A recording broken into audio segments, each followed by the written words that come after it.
Stop being selfish. My pregnant sister needs a bigger room, my wife said, standing in my bedroom with her sister. She's moving in tomorrow. You'll stay in the garage apartment. Her sister's husband laughed. That night. Stop being selfish. My pregnant sister needs a bigger room. The words hang in the air between us like smoke from a fire I didn't know was burning. My wife Jessica stands in the doorway of our bedroom. Our bedroom. The one with the California king bed I assembled myself 3 years ago. The mattress we spent 2 months researching. The Egyptian cotton sheets she insisted we needed. The room where morning light filters through gauze curtains she picked out during our first year of marriage, back when we'd wake up tangled together, her head on my chest, my fingers tracing lazy circles on her shoulder. That was before a lot of things. I'm realizing now. Jessica's sister, Monica, stands slightly behind her, one hand resting on the swell of her belly 7 months along, by my count, and the other holding her phone like it's a shield. Or maybe a weapon. She's scrolling through something, not even looking at me, which somehow makes this worse. The casual dismissal of it. Like my presence in my own bedroom is so inconsequential that she doesn't need to acknowledge it. You'll stay in the garage apartment, Jessica continues, her voice taking on that tone I've learned to recognize over our 4 years together. It's the voice she uses when she's already decided something, and any protest from me is just an annoying formality she has to endure. She's moving in tomorrow. We've already talked to Mark about bringing her stuff over in the morning. Mark, Monica's husband. I see him then, leaning against the hallway wall just outside the door, and he's laughing. Not loudly. Just this quiet, knowing chuckle that suggests he finds all of this amusing in a way I don't understand yet. He's a big guy, used to play college football. Never lets anyone forget it, and right now he's looking at me the way you'd look at a kid who just found out Santa isn't real. I'm standing in the middle of the bedroom again. My bedroom. In my house, holding a book I was about to read before bed. It's a biography of Ulysses S. Grant. I'm on the chapter about Shiloh, where Grant refused to retreat even when everything seemed lost. I think about that now. About standing your ground when the world is screaming at you to run. Wait, I say, and my voice sounds strange to my own ears, distant, like I'm listening to someone else speak. Wait, what? Jessica sighs. It's the sigh she gives when I don't understand something she thinks should be obvious. When I mix up her work friends' names or forget which drama happened in her book club. When I exist in a way that requires her to explain things. Monica needs space, David. She's pregnant, in case you haven't noticed. Jessica gestures to her sister, who finally looks up from her phone long enough to give me a small, apologetic smile that doesn't reach her eyes. She can't stay in that tiny apartment anymore.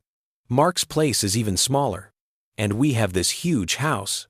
That I bought, I say quietly. With plenty of room, Jessica continues, as if I haven't spoken. The garage apartment is nice. You fixed it up yourself. You're always saying how peaceful it is out there. This is true. I did fix up the garage apartment. It was one of my projects last summer, turning what had been a dusty storage space into a small studio with a kitchenette and bathroom. I'd imagined using it as a home office, maybe a place to escape to when I needed quiet to work on the construction estimates that are my livelihood. The garage sits detached from the main house, connected by a covered walkway, about 30 feet of distance, far enough that you can't hear what's happening in the main house. I'd soundproofed it, proud of that detail at the time. Now I'm understanding what that distance might mean. This is my bedroom, I say, and I hate how weak it sounds, how uncertain. Like I'm asking permission rather than stating a fact. Our bedroom. Jessica, we sleep here, together. It's just temporary, she says, but she won't meet my eyes when she says it. She's looking at a spot just over my left shoulder, at the wall where we hung our wedding photos. There are 5 of them in matching frames. Us at the altar, us cutting the cake, us dancing, her head thrown back in laughter, me looking at her like she hung the moon. How temporary, I ask. Until she has the baby, and maybe a little while after, until she gets back on her feet. That's 6 months, I calculate quickly. Minimum. Monica, you're due in what? February? Monica nods, still with that apologetic smile. February 14th. Valentine's Day, baby. She says this like it's charming, like I should be delighted by this information. So 6 months, I repeat, probably more like 8 or 9, realistically, if she's staying until she gets back on her feet. What does that even mean? Jessica, this is, I stop myself. Take a breath. Try to find words that won't sound like what I'm really thinking. This doesn't make sense. Monica, you have a husband. Mark's standing right there. Why can't you stay with him? Mark pushes off the wall and enters the room. He's got maybe 4 inches on me and uses every bit of it now, standing too close, invading my space in that way men do when they want to remind you of physical hierarchies. My place is small, he says. 1 bedroom. And Monica needs to be comfortable. You got a problem with taking care of family? There it is. The frame. The trap. If I protest, I'm the one being unreasonable. I'm the one who doesn't care about family. Never mind that Monica and Mark have been married for 6 years and have had plenty of time to prepare for a baby. Never mind that they knew about the pregnancy for 7 months and are only now deciding that their living situation is unacceptable. Never mind that I'm being asked to leave my bedroom in my house to accommodate them. Never mind any of that. Where will you sleep? I ask Jessica. This is the question that matters most, though I'm afraid of the answer. In here, she says simply, Monica shouldn't be alone. She needs support, especially at night when the pregnancy discomfort is worst. I'll stay with her, help her if she needs anything. The air goes out of the room, or maybe just out of my lungs. So we're not sleeping together, I say. For the next 6 to 9 months, don't be dramatic, Jessica says, but there's a hardness in her voice now. We're married. We live in the same house. We just won't be in the same bedroom for a while. People do this all the time. Lots of couples have separate bedrooms. Couples who choose that, I say, together, who make that decision mutually. I'm making it now, Jessica says. For us, for family. Because this is what good people do, David. They sacrifice. They put others first. Monica needs this. I look at Monica, trying to find something in her face. Guilt, maybe, gratitude, some acknowledgement that this is a massive ask. But she's back on her phone, scrolling again, one hand absently rubbing her belly. Like this is already decided and done and we're all just wasting time talking about it. When did you decide this? I ask. Does it matter? Jessica responds. Yeah, I say. It really does. She sighs again. Last week, Monica called me crying because Mark's apartment is so cramped and she's feeling claustrophobic and stress isn't good for the baby. I told her she could stay here. We have the room. You have the garage apartment. It makes sense. Last week. I repeat, you decided last week and you're telling me now. The night before she moves in. I didn't want to fight about it, Jessica says, and there's something almost honest in her voice for the first time in this conversation. I knew you'd make it difficult. Always, we have nut and crested. Make it difficult, like wanting a say in who lives in my house, in where I sleep, is some kind of character flaw. I look at the 3 of them standing in my bedroom. Jessica, with her arms crossed, defensive. Monica, with her phone and her belly, apologetic but determined. Mark, with his football player posture and his knowing laugh, amused by the whole thing. And I realize something that makes my stomach drop. This isn't a request. It was never a request. This is an announcement, a done deal. They're not here to ask my permission. They're here to inform me of what's going to happen. We already loaded most of her stuff in Mark's truck, Jessica says, confirming my suspicion. It's downstairs. We're just going to bring it up now and get her settled. The garage apartment is ready, right? You've been keeping it clean?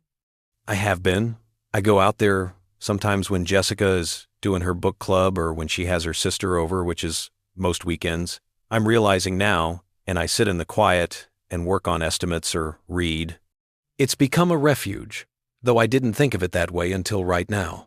A place to escape to.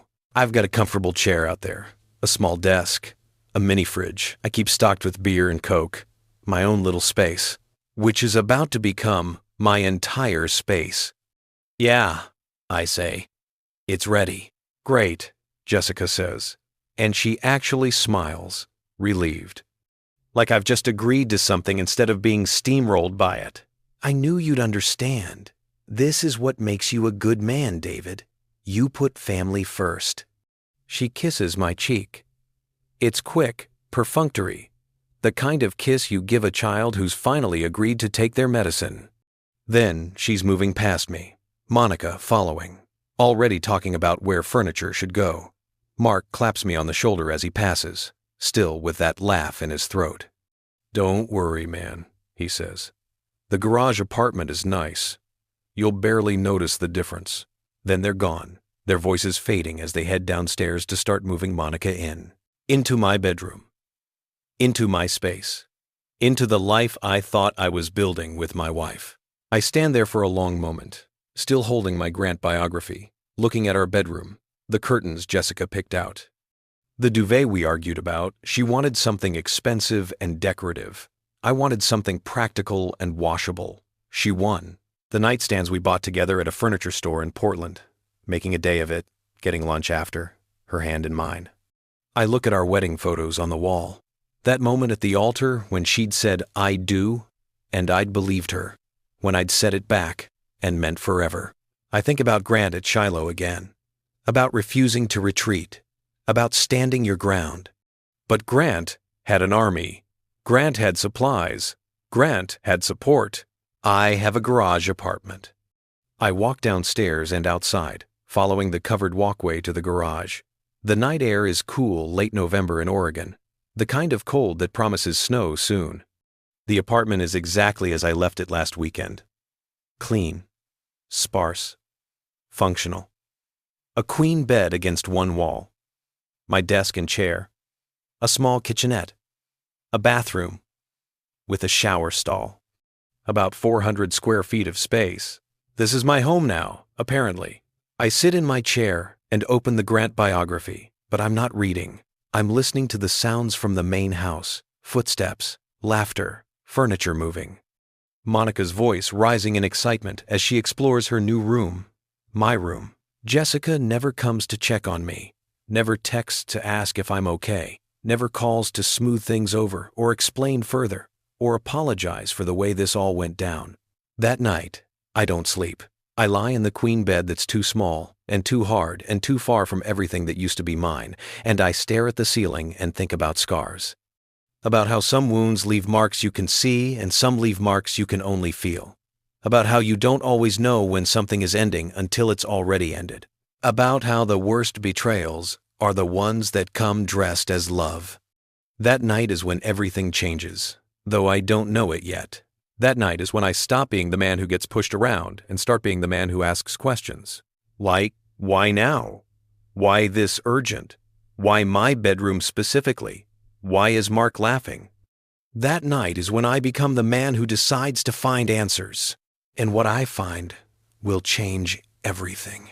The garage apartment has thin walls. I discover this at 2:47 a.m. when I hear them laughing. Not from the main house, the soundproofing I installed actually works, which means I can't hear Jessica and Monica settling in, can't hear the intimate sister talk that's probably happening in what used to be my bedroom. No, the laughter is coming from outside, from the driveway.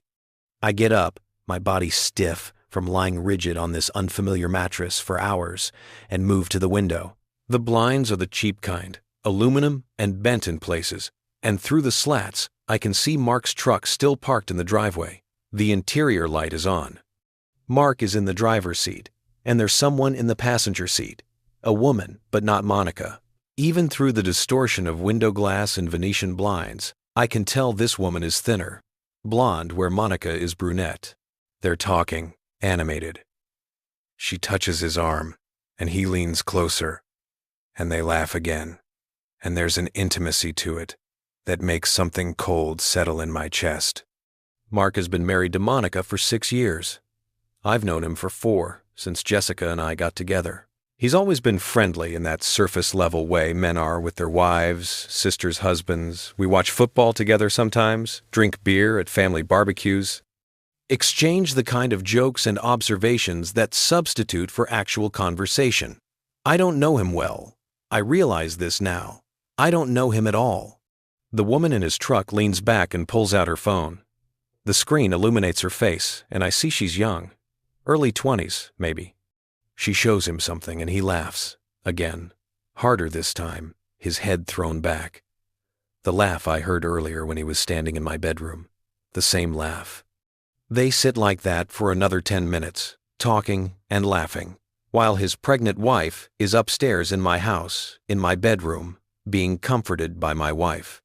Finally, the woman opens the door and gets out. She's wearing scrubs, hospital scrubs, the kind with cartoon characters on them. Pediatric nurse, maybe, or dental hygienist. She walks away down the street, not to a car, just walking, and Mark watches her go. Even from here, I can see his eyes following her. When she's out of sight, he sits for another moment, then starts his truck and drives away. I stand at the window long after he's gone, processing what I saw. Maybe it's innocent. Maybe she's a coworker who needed a ride. Maybe the laughter was just friendly, the touching just casual. Maybe. But there's something about the timing that bothers me. The way Mark laughed in my bedroom, like he was in on a joke I didn't understand. The way he's out here at 3 a.m. with a woman who isn't his pregnant wife while that wife takes over my bedroom because his apartment is too small. I pull out my phone and open the Notes app. I title it Timeline and start writing. November 2 Twot night. Monica moves into master bedroom. Mark has unknown woman in truck at 2:47 a.m. It feels paranoid. It feels like I'm making something out of nothing, but I save it anyway. Sleep doesn't come. When dawn breaks that gray, hesitant Oregon dawn that leaks through clouds like a promise that might not be kept, I'm still awake, still dressed in yesterday's clothes, still turning over pieces of a puzzle I can't quite see yet. At 7:30 a.m., my phone buzzes. A text from Jessica. Can you make breakfast? Monica's craving pancakes, and we're out of mix. Not good morning. Not how did you sleep. Not I know last night was rough. Let's talk. Just make breakfast. I stare at the message for a long time. The old David, the David from yesterday, from a week ago, from 4 years of marriage would have said yes immediately, would have been grateful for the inclusion, for being needed, would have driven to the store and bought the pancake mix and made a whole spread, hoping that service would translate to appreciation, to love, to being welcomed back into the space I was pushed out of. That David is tired. That David spent the night on a too-hard mattress in a garage apartment, watching his brother-in-law laugh with strange women at 3 a.m. I text back, garage apartment doesn't have a full kitchen, just a kitchenette. Can't really make pancakes here. 3 dots appear, disappear, appear again, then come to the main house and make them in the real kitchen?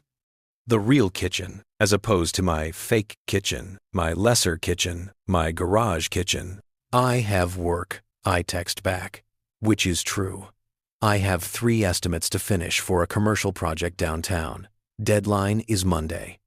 It's Saturday, she responds. Construction doesn't stop for weekends. More dots.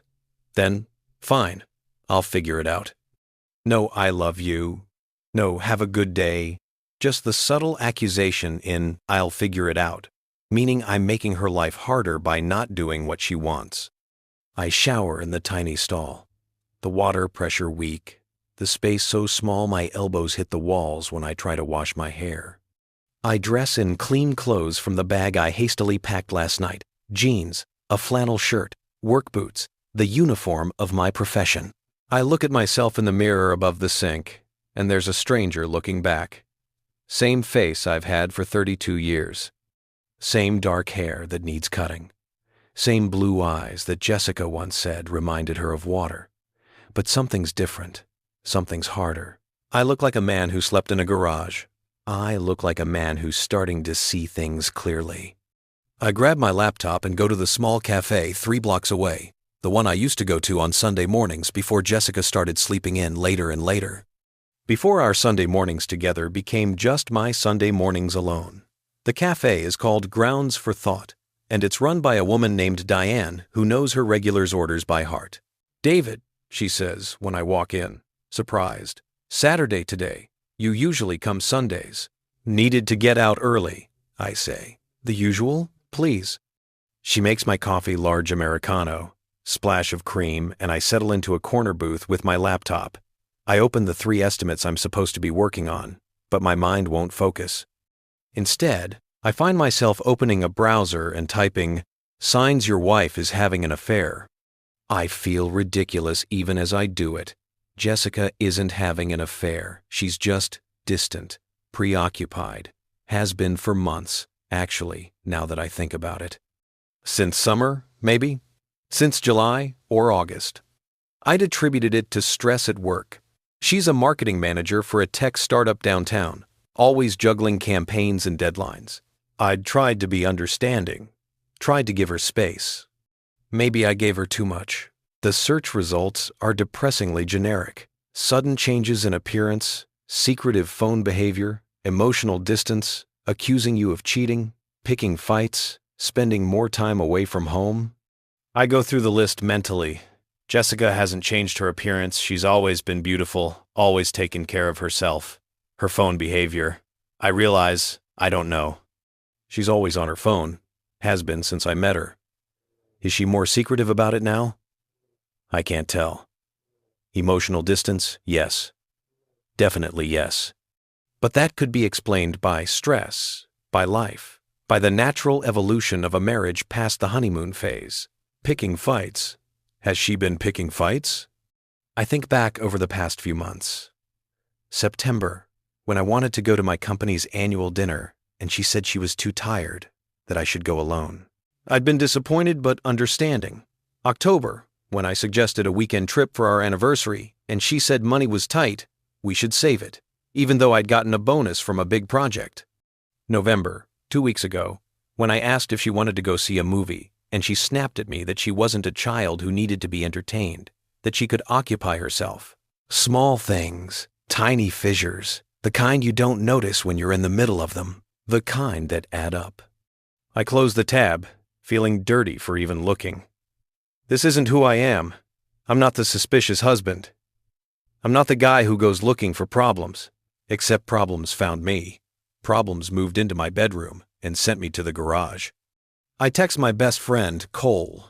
We met in college, stayed close even after I dropped out junior year to help my dad with his construction company after his heart attack. Cole went on to become a lawyer, corporate law, the boring kind that pays well. He married his high school sweetheart, Sarah, and they have 2 kids and a house in the suburbs, and the kind of stable, peaceful life that looks like a stock photo. You around today? I text. He responds within minutes. Watching soccer practice. What's up? Need to talk. In person. That sounds ominous. Everything okay? Honestly, I don't know. Starbucks on Morrison in an hour?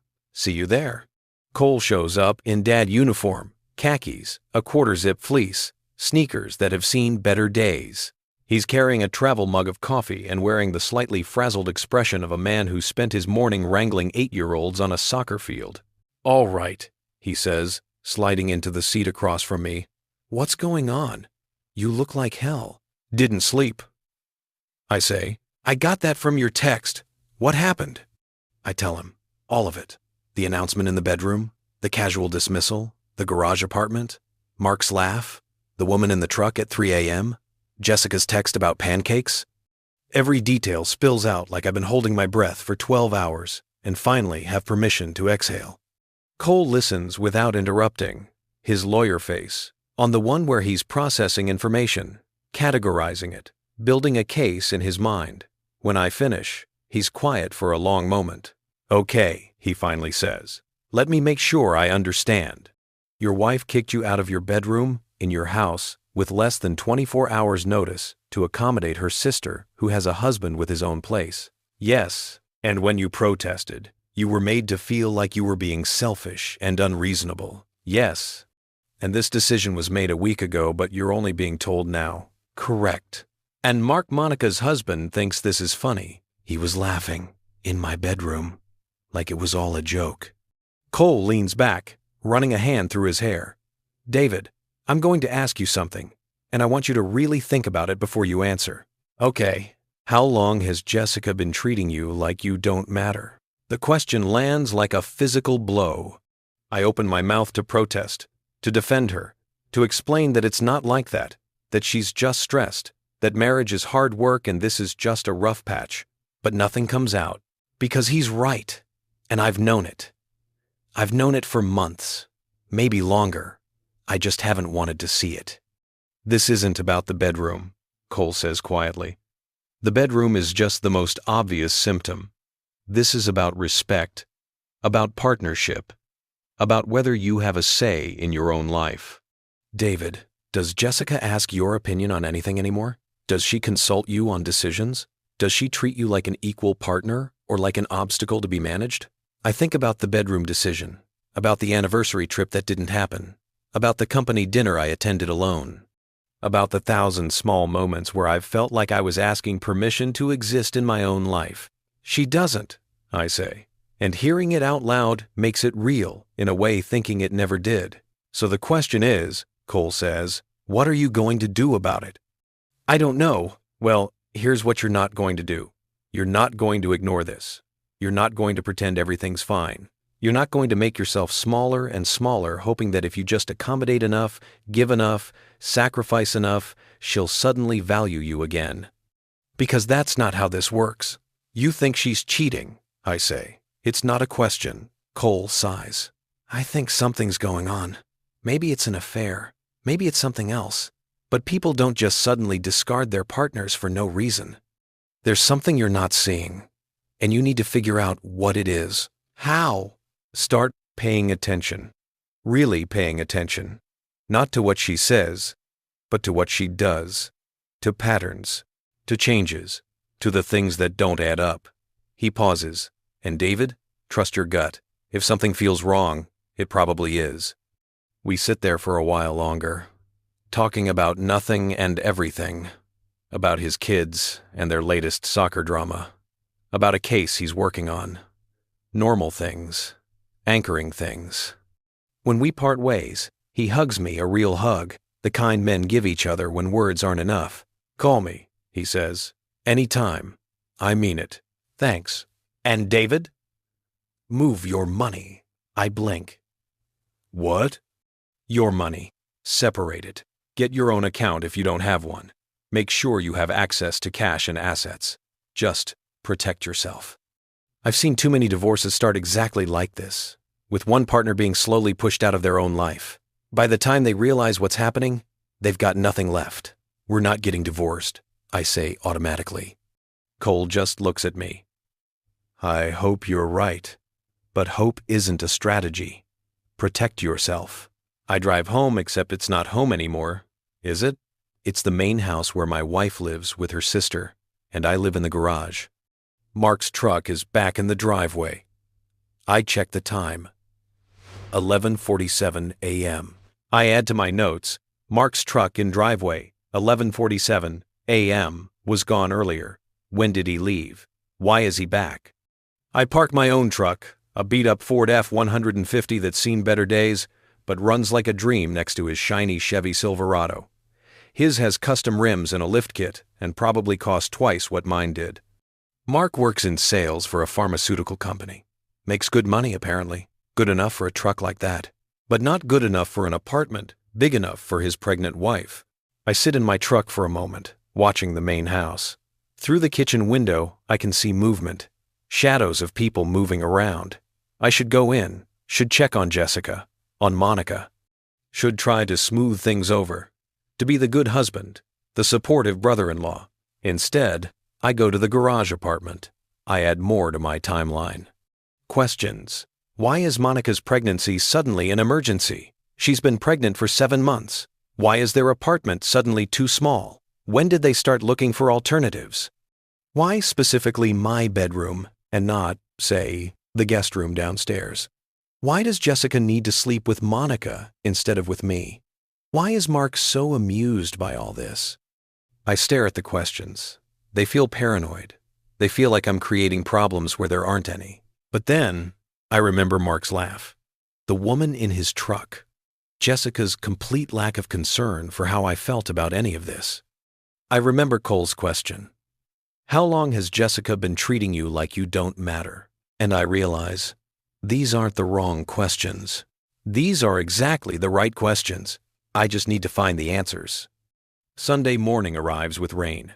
The kind of November rain that Oregon specializes in. Not dramatic, not violent, just persistent. A gray curtain between the world and the sky, blurring everything, making distances seem greater than they are. 30 feet between the garage, apartment, and the main house might as well be 30 miles. I wake at 6 a.m. because my body doesn't know how to sleep past that anymore. 20 years of construction work will do that to you. Train you to wake with the sun, even when there is no sun. Especially when there's no sun. The garage apartment is cold. I'd turned the heat down before this whole thing started, back when I only used this space occasionally, back when I had a bedroom with central heating, and a wife who sometimes rarely, but sometimes still curved her body against mine in sleep. I make coffee in the small Keurig I bought for out here. The machine sputters and hisses, and I watch through the window as lights come on in the main house. Kitchen first, then the living room. Then upstairs my bedroom, where Jessica is sleeping next to her sister, where Monica is probably just waking up, stretching in my bed, in my space. My phone buzzes. Church at 10. Monica wants to go. You coming? Jessica and I haven't been to church since our wedding. We got married in a church because her mother insisted, because it was important to family, because it made for beautiful photos. But afterwards, nothing. Jessica slept in on Sundays. I went to the cafe. We lived our secular lives without judgment or guilt.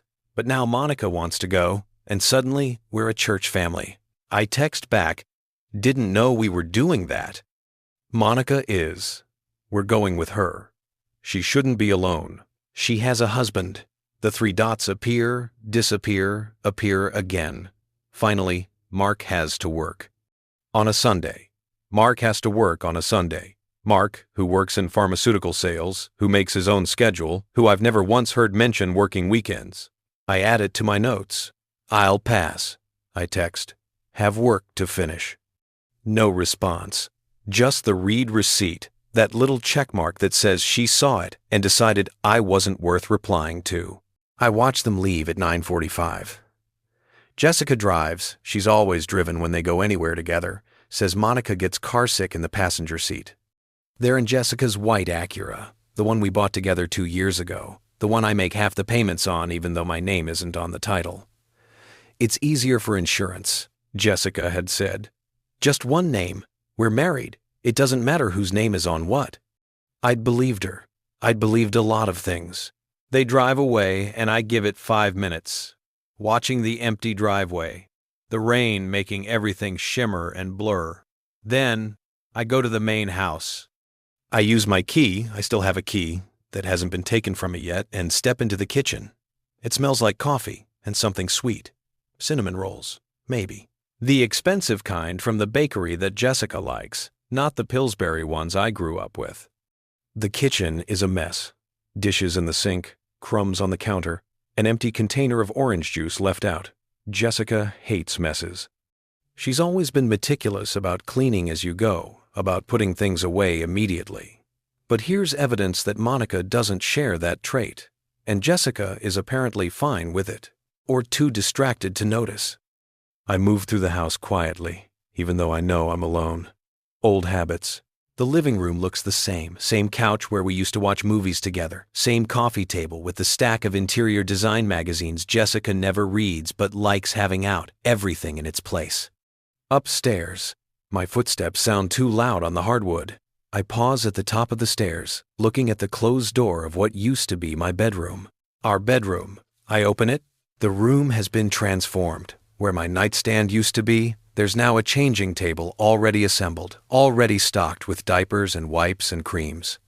Where our dresser was the one we bought at an estate sale, solid oak, beautiful, there's now a crib, also assembled, also ready. They didn't just move Monica in. They redecorated. They prepared a nursery. In less than 2 days, which means these things were already bought, already planned. They'd just been waiting for the right moment to bring them in, to transform my bedroom into Monica's space, waiting for me to be pushed out. I stand there, taking it in. The crib is expensive, I know, because Jessica and I looked at cribs once, early in our marriage, when we still talked about maybe having kids someday. This is the brand she'd pointed out, the one that cost $800. Someday, she'd said, when we're ready. Apparently, Monica is ready. The changing table matches the crib, probably another $400. The rocking chair in the corner new, still has the tag tucked under the cushion, at least $300. I do the math in my head, $1,500 minimum in furniture, probably closer to $2,000 with all the accessories and decorations. The walls have been painted a soft yellow that wasn't there before. When did that happen? How did I not notice? Then I realize, the smell. When I came home Friday night, before the bedroom announcement, the house had smelled like paint. I'd noticed it vaguely, filed it away as Jessica doing some project. I hadn't asked, hadn't investigated. I'd been so well trained not to question, not to pry, not to make things difficult. I pull out my phone and take pictures. The crib, the changing table, the painted walls, the rocking chair, all of it. I don't know why exactly, but Cole's words from yesterday echo in my head. Pay attention to what she does, not what she says. She said this was sudden, that Monica needed space urgently, that it was temporary. But this room says permanent. This room says planned. I moved to Jessica's nightstand, the one on what used to be her side of the bed, now pushed against the wall to make room for the crib. I opened the drawer. This is a violation. I know this. I've never gone through Jessica's things, never snooped, never questioned her privacy. But I'm standing in a nursery that used to be my bedroom, and nothing makes sense anymore, and I need answers. The drawer contains the usual things: hand lotion, a sleep mask, earplugs, a book about mindfulness. She's been reading for 6 months. Receipts, lots of receipts. I pull them out. Baby furniture, all purchased in September, 2 months ago. Paint supplies, also September. A receipt from a fertility clinic in Portland. August. I stare at that one for a long time. Cascade Reproductive Health. I Google it on my phone. It's a fertility clinic, yes, but they also do genetic testing, prenatal screening, family planning consultations. The receipt is for a consultation. Monica's name is on it, and Jessica's name is on it too. As the person who paid, Jessica paid for Monica's fertility consultation. In August, 3 months into Monica's pregnancy. Why would Monica need a fertility consultation when she was already pregnant, unless the consultation wasn't about getting pregnant? I take pictures of the receipts. All of them. My hands are shaking slightly, and I'm not sure if it's anger or fear or just the adrenaline of doing something I know I shouldn't be doing. I check the other drawers, find more receipts.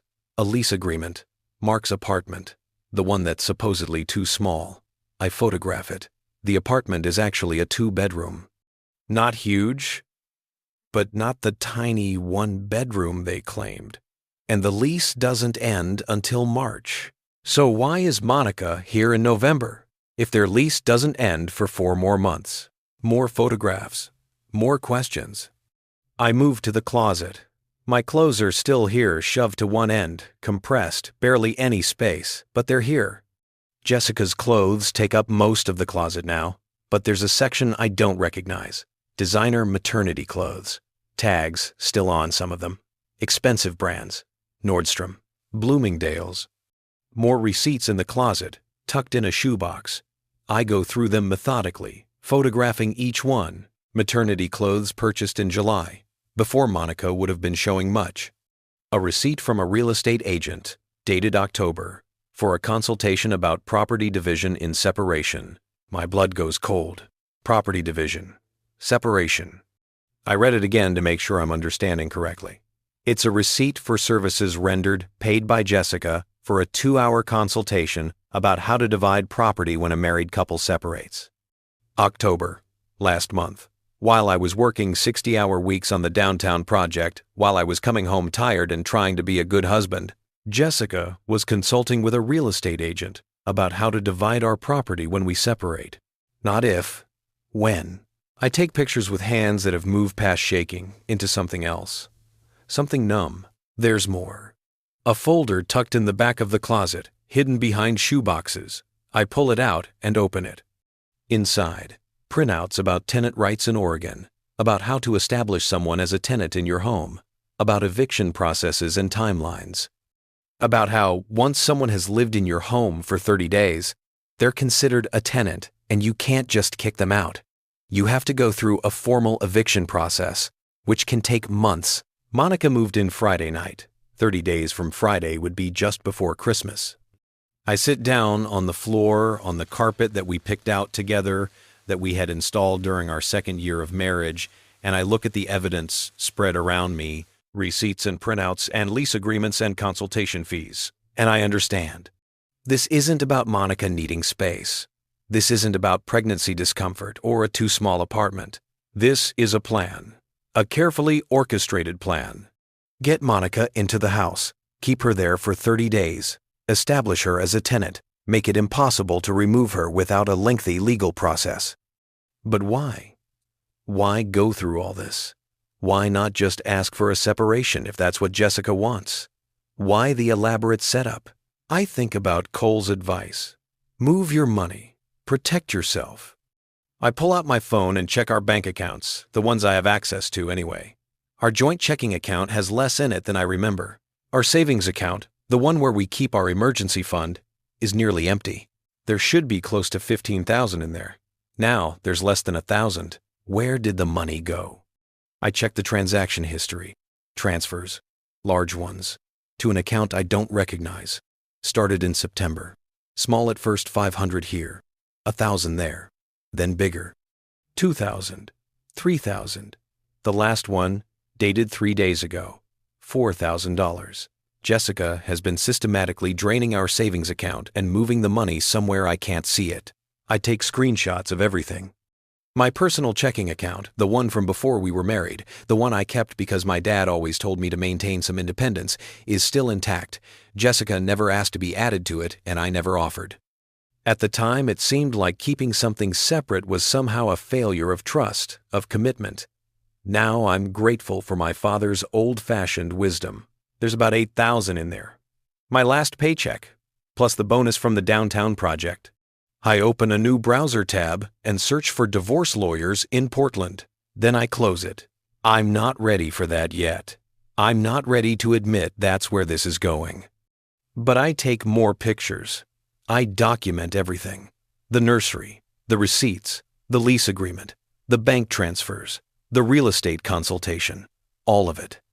When I'm done, I put everything back exactly as I found it. I close drawers. I straighten shoeboxes. I make sure there's no evidence that I was here, that I know what I know. Then I go back downstairs and out the front door and return to the garage apartment through the rain. I sit at my small desk and I organize the photos into folders on my laptop. I title them by date and category. I create a timeline, detailed and precise. August, Jessica pays for Monica's fertility consultation. September, large purchases begin: nursery furniture, maternity clothes. Money transfers start from savings. October, Jessica consults with real estate agent about property division. November 22, Monica moves into master bedroom. I move to garage apartment. I stare at the timeline, at the pattern. This has been planned for at least 3 months, probably longer, but I still don't understand why. What's the end game? What do they get out of this?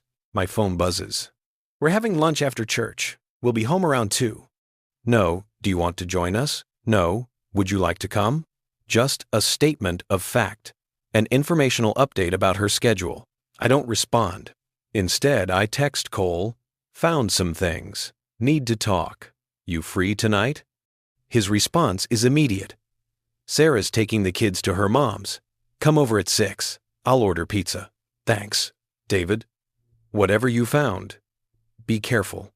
Don't confront anyone until we've talked." I won't. I spend the afternoon organizing evidence, creating backups, uploading everything to a cloud storage account Jessica doesn't know about, making sure that even if my laptop disappears, even if my phone gets taken, I still have access to what I've found.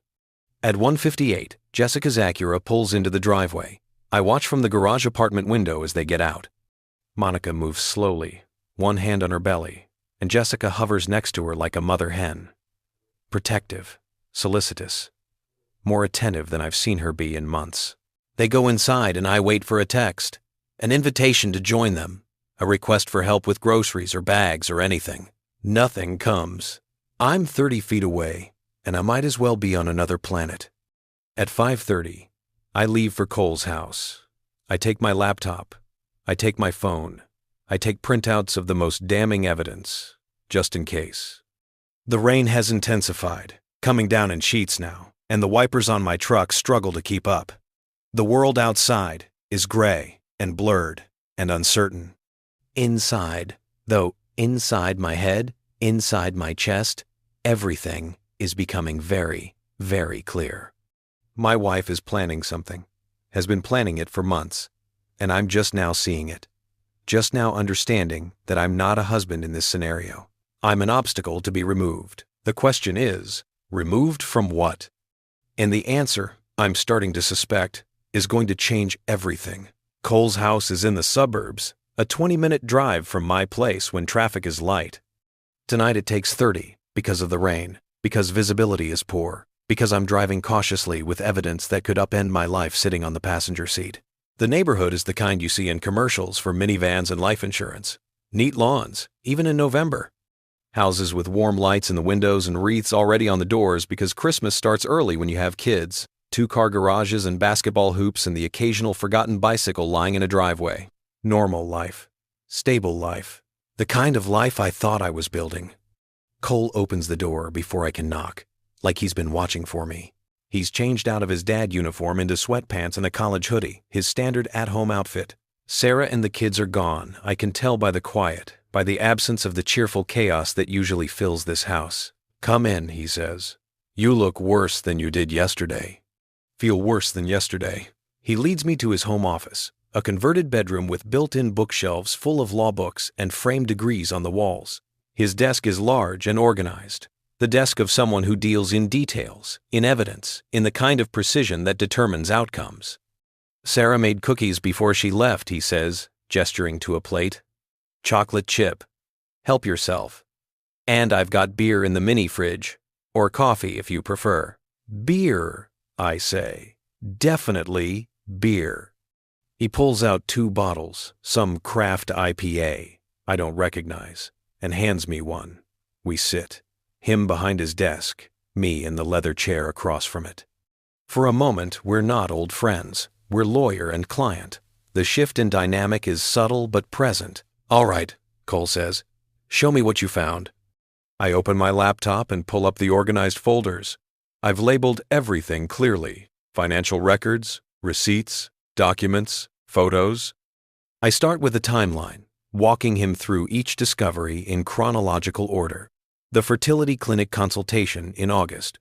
The furniture purchases in September. The money transfers from our savings account. The real estate consultation in October. The lease agreement showing Mark's apartment is actually a 2-bedroom. The printouts about tenant rights and eviction processes. Cole doesn't interrupt. He takes notes on a legal pad, his handwriting tight and controlled. When I finish, he sits back and runs a hand over his face. "Okay," he says. "Let me make sure I have this straight. Your wife has been planning this for at least 3 months. She's spent thousands of dollars preparing a nursery in your bedroom. She's drained your joint savings account. She's consulted with a real estate agent about property division. She's researched tenant laws. And she's moved her sister into your house, into your bedroom specifically, with the apparent goal of establishing her as a legal tenant. That's what it looks like to me." "David," Cole leans forward, "this isn't just marital problems. This is a strategic plan. This is someone who's been preparing to either divorce you or force you out of your own house, or both, and who's been building a legal and financial framework to do it." Hearing him say it makes it real in a way that even seeing the evidence didn't. My hands tighten around the beer bottle. The question is why? Cole continues. "Why go through all this elaborate setup instead of just asking for a divorce? Why the secrecy? Why establish Monica as a tenant? What's the goal here?" "I don't know," Well, let's think it through. In Oregon, you're in a community property state, sort of. Oregon is actually an equitable distribution state, which means marital assets get divided fairly, not necessarily 50-50. The house is, it in both your names? Just mine, I say. I bought it before we got married. Used money my dad left me when he died. Cole's eyebrows rise. So, it's your separate property. Technically, she has no claim to it in a divorce, unless she can prove she contributed to its value, or unless the court decides to award her some interest in it for equitable reasons. She hasn't contributed financially. I pay the mortgage from my account. She pays for her car and her personal expenses from her salary. Do you have documentation of that? Bank statements showing you alone pay the mortgage? Yes. Everything goes through my personal checking account, the one she's not on. Good. That's good. Cole makes more notes. So if you're getting divorced, the house is yours. Your separate property, acquired before marriage, maintained separately during marriage. She might argue for some compensation for improvements or something, but the house itself stays yours. Okay. But here's the thing, David. If she knows that, and given that she consulted with a real estate agent, she probably does know that, then why move Monica in? Why establish her as a tenant? Why do all this? We sit with that question. The rain pounds against the window, a steady rhythm that sounds like static, like white noise, like the sound of things falling apart. Unless, Cole says slowly, the goal isn't to get the house. The goal is to make it impossible for you to keep it. What do you mean? Think about it. You can't kick Monica out once she's a legal tenant. That takes months, formal eviction proceedings. And if Monica refuses to leave, if she fights the eviction, it could take even longer, 6 months, maybe more. And during that entire time, you're stuck. You can't sell the house. Who's going to buy a house with a tenant who won't leave? You can't live in it comfortably. You're in the garage. They're in the main house. You can't move on with your life. You're trapped in this holding pattern. Paying a mortgage on a house you can't fully use. Dealing with the stress and expense of eviction proceedings. I feel sick.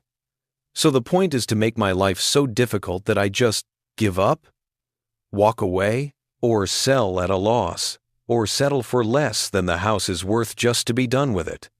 And if you do that, if you sell or refinance or do anything with the property, Jessica could argue she's entitled to a portion of the proceeds because her actions, her sister living there, affected your decisions about the property. That's insane.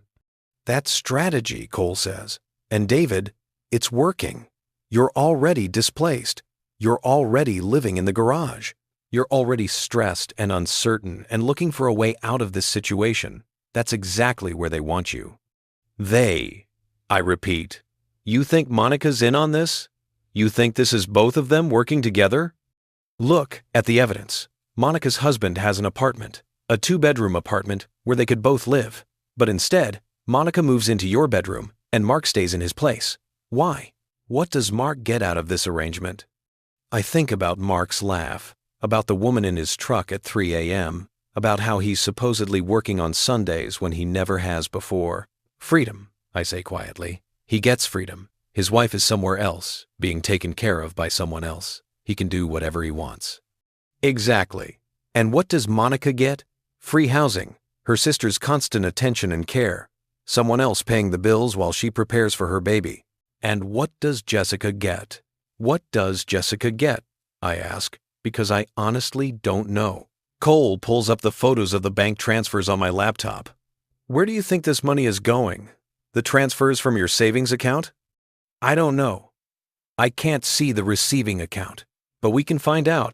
These are electronic transfers. They leave a trail. With the right legal tools, we can trace where this money went. He pauses. David, I need to ask you something. Is there any possibility Jessica has been having an affair?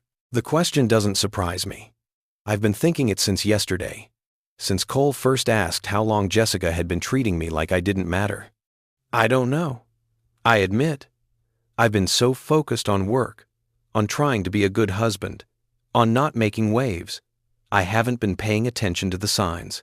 Tell me about her behavior over the past few months. Any changes? I think back. She's been distant since the summer, less interested in spending time together, more time on her phone. She started working out more, joined a gym in August. New clothes, more attention to her appearance. I thought she was just taking care of herself, having her own interests. I didn't want to be the controlling husband who questioned everything. Those are classic signs, David. New gym membership, new clothes, increased phone use, emotional distance. I'm not saying she definitely is having an affair, but it's a real possibility.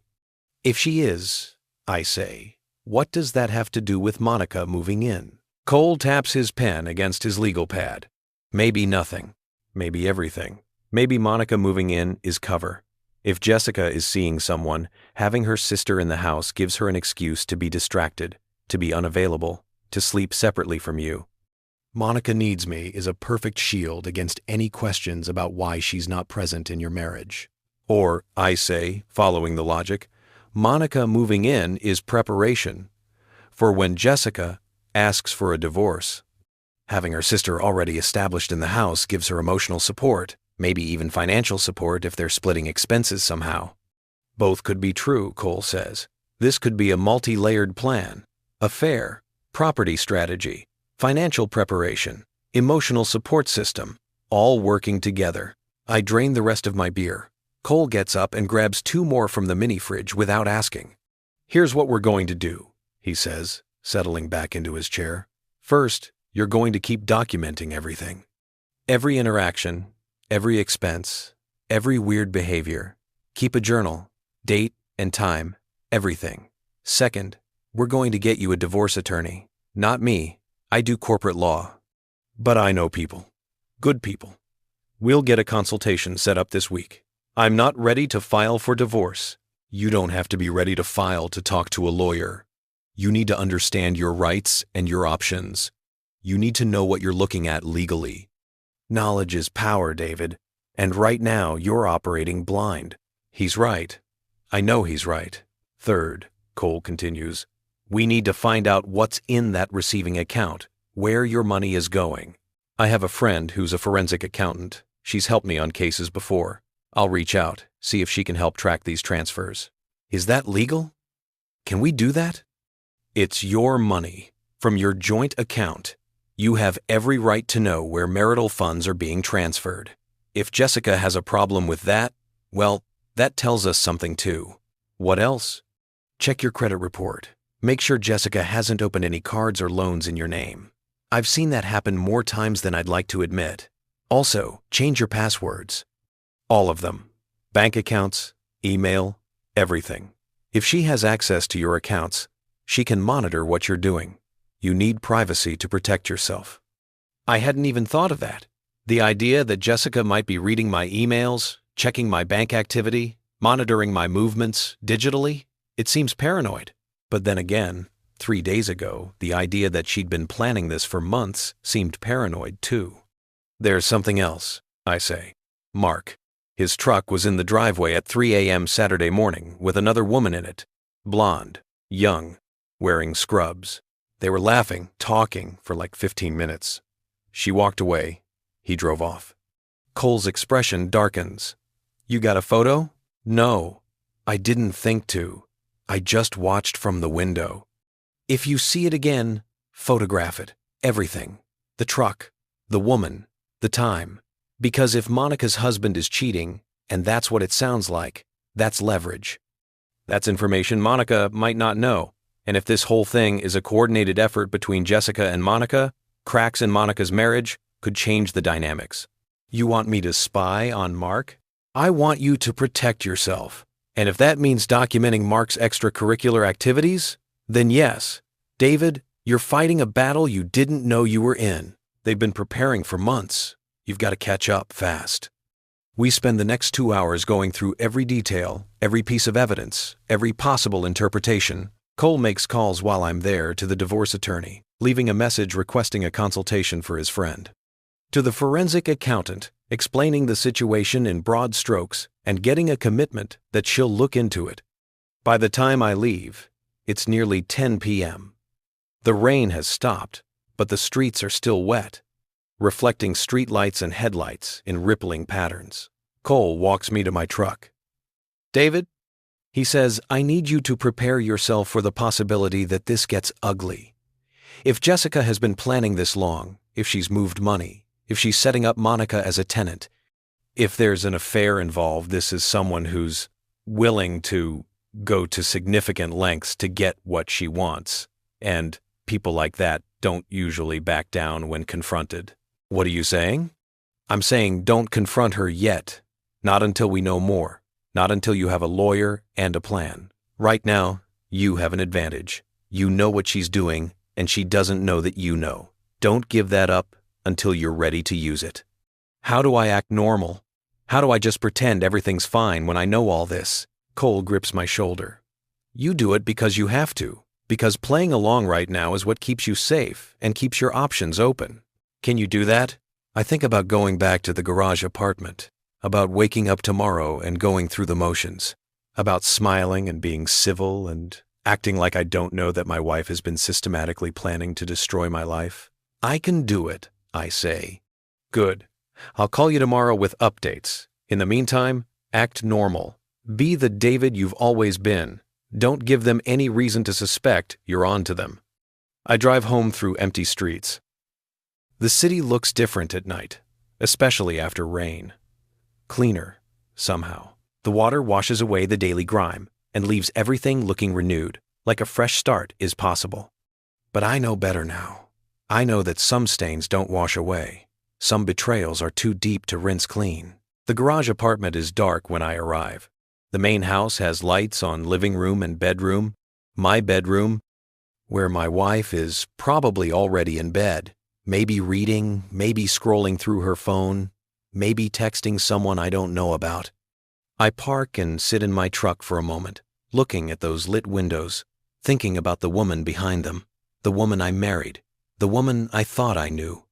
I think about our wedding vows, for better or worse, in sickness and in health, to love and to cherish. I said those words and meant them, but I'm starting to understand that Jessica said them too, and maybe she meant something entirely different. Maybe for her, those words were just lines in a script, a performance for the audience, beautiful photos for the album. And once the performance was over, once the photos were taken, once the audience went home, well, then the real person emerged. The person who plans in secret, who drains bank accounts, who moves sisters into bedrooms and husbands into garages. The person who I'm just now starting to see clearly.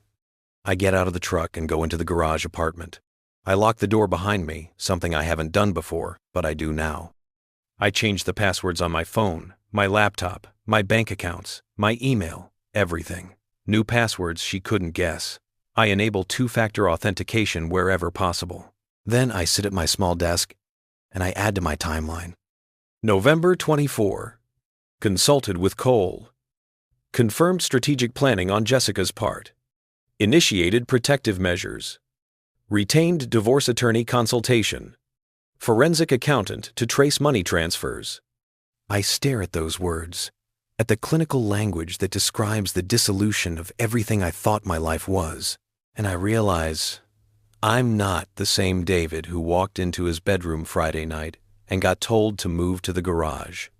That David was passive, trusting, willing to accommodate, willing to make himself smaller. This David is different. This David is paying attention. This David is documenting. This David is preparing. And when the time comes when I have all the information, all the evidence, all the pieces of this puzzle, this David is going to make sure the truth comes out, whatever that truth turns out to be. Monday morning, I wake to my alarm at 5:45 a.m. The garage apartment is still dark, still cold, still 30 feet from what used to be my life. I shower in the cramped stall and dress for work. Carhartt jeans, a thermal shirt, steel-toed boots, the uniform of a man who builds things with his hands. The irony isn't lost on me that I spend my days constructing buildings while my marriage crumbles around me. My phone shows 2 texts from Jessica, sent at 11:47 p.m. last night while I was still at Cole's house. Monica had some cramping. False alarm, but she was scared. Where were you? Never mind. We handled it. The accusation is subtle but present. I wasn't there when needed. I failed in some undefined duty. The fact that I was never told I had this duty, that I wasn't invited to participate in Monica's care, that I've been systematically excluded from the main house, none of that matters. I text back, "Sorry. Was at Kohl's. Everything okay now?" No response, just the read receipt. I make coffee and sit at my desk, looking at the timeline I've built. Today I need to act normal. Need to be the David they expect. The accommodating David. The David who doesn't ask questions. It's harder than I expected. The construction site is downtown, a 6-story mixed-use building going up where an old department store used to be. I'm the lead estimator, but I also manage the subcontractors, coordinate schedules, solve problems. It's the kind of work that requires complete attention, which makes it the perfect escape. My crew is already there when I arrive at 7 a.m. Jimmy, my foreman, is reviewing blueprints with the electrical contractor. They wave when they see me, and I fall into the rhythm of the work. Measurements, calculations, decisions about materials and methods and timelines. For 6 hours, I don't think about Jessica, about Monica, about garage apartments and nurseries and money transfers. For 6 hours, I'm just a guy doing his job. Then lunch happens. I'm eating a sandwich in my truck, reviewing the afternoon schedule, when my phone rings. Unknown number. I almost don't answer, but something makes me pick up. David Thornton? A woman's voice. Professional. Pleasant. Speaking. "This is Amanda Chen. I'm a divorce attorney with Morrison & Associates. Cole Richardson asked me to reach out to you about a consultation." My stomach drops, even though I've been expecting this. "Right. Yes. Thank you for calling. I have an opening tomorrow at 4 p.m. if that works for you, or Wednesday morning at 10. Tomorrow is Tuesday. Jessica will expect me home for dinner. She's been texting about family dinners all week, about how important it is that we all eat together, how Monica needs the support of family. Missing dinner would be noticed. Wednesday at 10, I say. Perfect. I'm going to send you some intake forms via email. If you could fill those out and bring them with you, along with any financial documents you have, bank statements, mortgage papers, anything related to marital assets, that would be helpful. I can do that. And David, Cole gave me a brief overview of your situation. I want you to know that what you're experiencing is more common than you might think. You're doing the right thing by getting informed about your options. After we hang up, I sit in my truck for a long time, staring at the construction site without really seeing it. This is real now. I've retained a divorce attorney. I'm filling out intake forms. I'm gathering financial documents. I'm preparing to end my marriage. Except I'm not the one ending it. Jessica ended it months ago. I'm just now catching up to reality. That evening, I arrive home at 6:15 p.m. Jessica's car is in the driveway, and through the kitchen window I can see movement. I steel myself and walk into the main house. Jessica is at the stove, stirring something in a pot. Monica sits at the kitchen table, her phone in one hand, a glass of juice in the other. They both look up when I enter. "David," Jessica says, and there's surprise in her voice, like she didn't expect me to show up in my own house. "You're home." "I live here," I say, keeping my tone neutral. "In the garage," Monica adds helpfully. She's smiling, but there's something sharp underneath it. A test, maybe. Seeing if I'll react. I don't. "How are you feeling?" Jessica mentioned cramping last night. Monica's hand goes to her belly in that reflexive gesture pregnant women do. "Oh, that. It was nothing." Braxton hicks. Contractions. Totally normal. Jessica was amazing, though. So calm and supportive. "That's good," I say. I look at Jessica. "What are you making?" "Pasta primavera." Monica's been craving vegetables. She doesn't ask if I want to stay for dinner. Doesn't set a place for me. Just keeps stirring. I feel like a stranger in my own kitchen, a visitor who's overstayed their welcome. "I'm going to grab some things from upstairs," I say. "Some work clothes." "Sure," Jessica says absently. I climb the stairs, hyper-aware of every sound I'm making. The bedroom door is partially open, and I can see inside. The nursery is even more complete now. There are stuffed animals on the changing table, baby blankets draped over the crib rail, a mobile hanging from the ceiling with stars and moons. How much more money has been spent on this? How much more has been drained from our accounts? I go to the closet and pull out a few work shirts, moving quickly, not wanting to linger. But as I'm leaving, something catches my eye. A shoebox on the top shelf, one I don't recognize. It's a designer brand Valentino expensive. I shouldn't. I should just leave, but I can't. I pull it down and open it. Inside, a burner phone. The cheap kind you buy at convenience stores with prepaid minutes. No contract, no records, no way to trace it to a specific person. My heart pounds as I turn it on. It powers up slowly, the screen glowing in the dim closet. There are text messages, lots of them. I open the thread. The contact is listed as J. I start reading from the bottom, from the oldest messages, working my way up. Can't wait to see you tonight.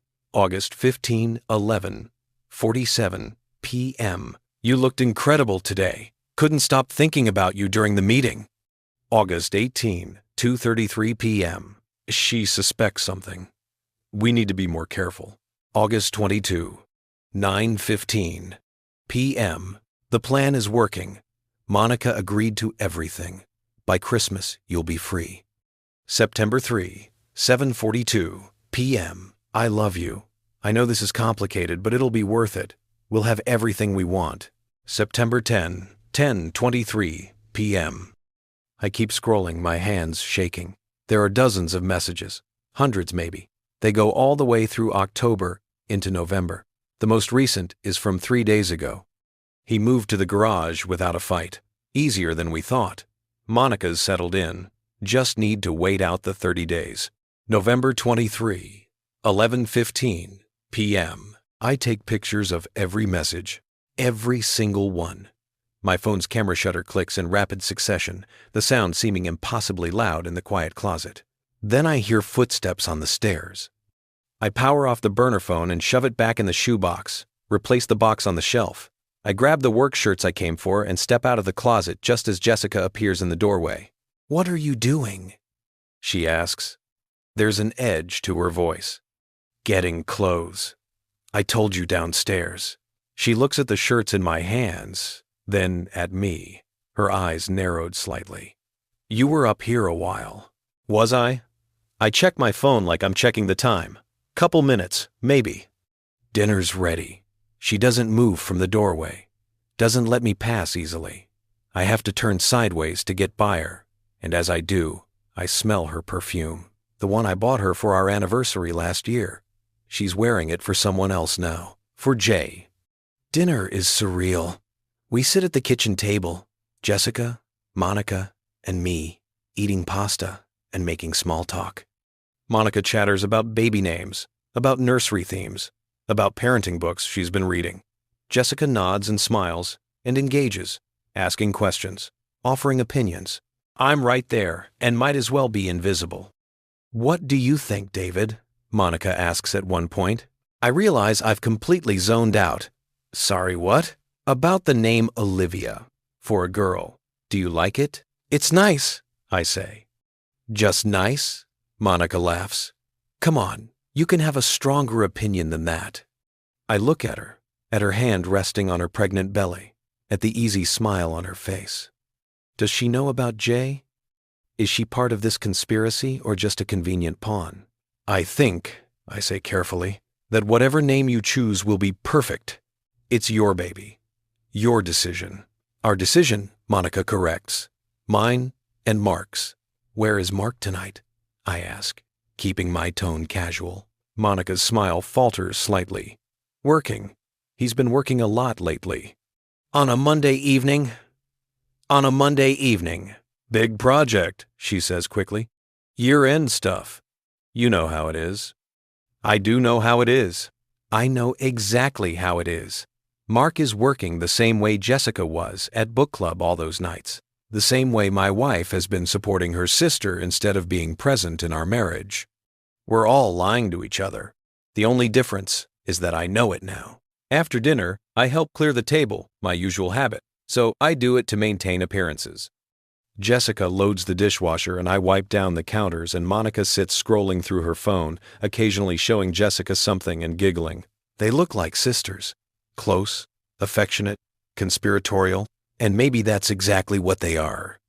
I should get back to the apartment, I say when the kitchen is clean. Got an early morning tomorrow. Okay, Jessica says without looking at me. Night.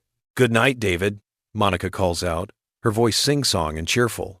I walk the 30 feet to the garage apartment through the November darkness. The temperature has dropped and there's frost forming on the grass. Winter is coming fast. Inside, I immediately upload the photos of the burner phone messages to my cloud storage. Then, I text Cole. Found burner phone in bedroom. Jessica's having an affair. Someone named Jay in the messages. Hundreds of texts going back to August. They've been planning this together. Photos uploaded. Cole responds within minutes. Jesus. Okay. Don't confront. Keep documenting. See you Wednesday before your attorney meeting? Yeah. 9 a.m.? I'll be there. I sit at my desk and open my laptop. I pull up the burner phone photos and start reading through them more carefully, taking notes, building a timeline of the affair.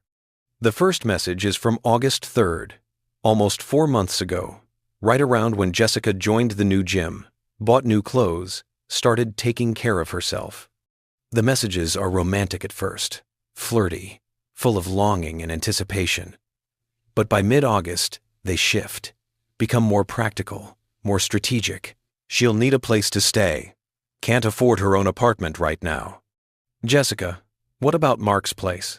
Too small, and he's got his own situation to deal with. So what do? Your house. Move her in. Establish her as a tenant. Makes everything more complicated for David if he tries to fight the divorce. Reading it laid out so explicitly, seeing my name in these messages, makes everything crystallize. This isn't just an affair. This is a coordinated strategy to complicate my life, to create leverage, to make divorce as difficult and expensive as possible. But why? What does making my life difficult accomplish? I keep reading. Once she's established, he can't easily remove her. The eviction process takes months. During that time, you have legal grounds to argue the house is marital property because it's being used for marital purposes, housing family, shared domestic space, etc. But it's his separate property. He bought it before we married. Doesn't matter.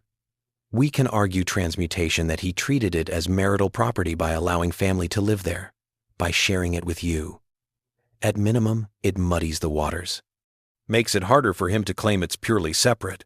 Better settlement for you. There it is. The end game. Not just divorce, but divorce with a financial win. Jessica doesn't just want out of the marriage. She wants a piece of the house. My house. The one I bought with money my father left me. The one she has no legal claim to, unless she can manufacture one.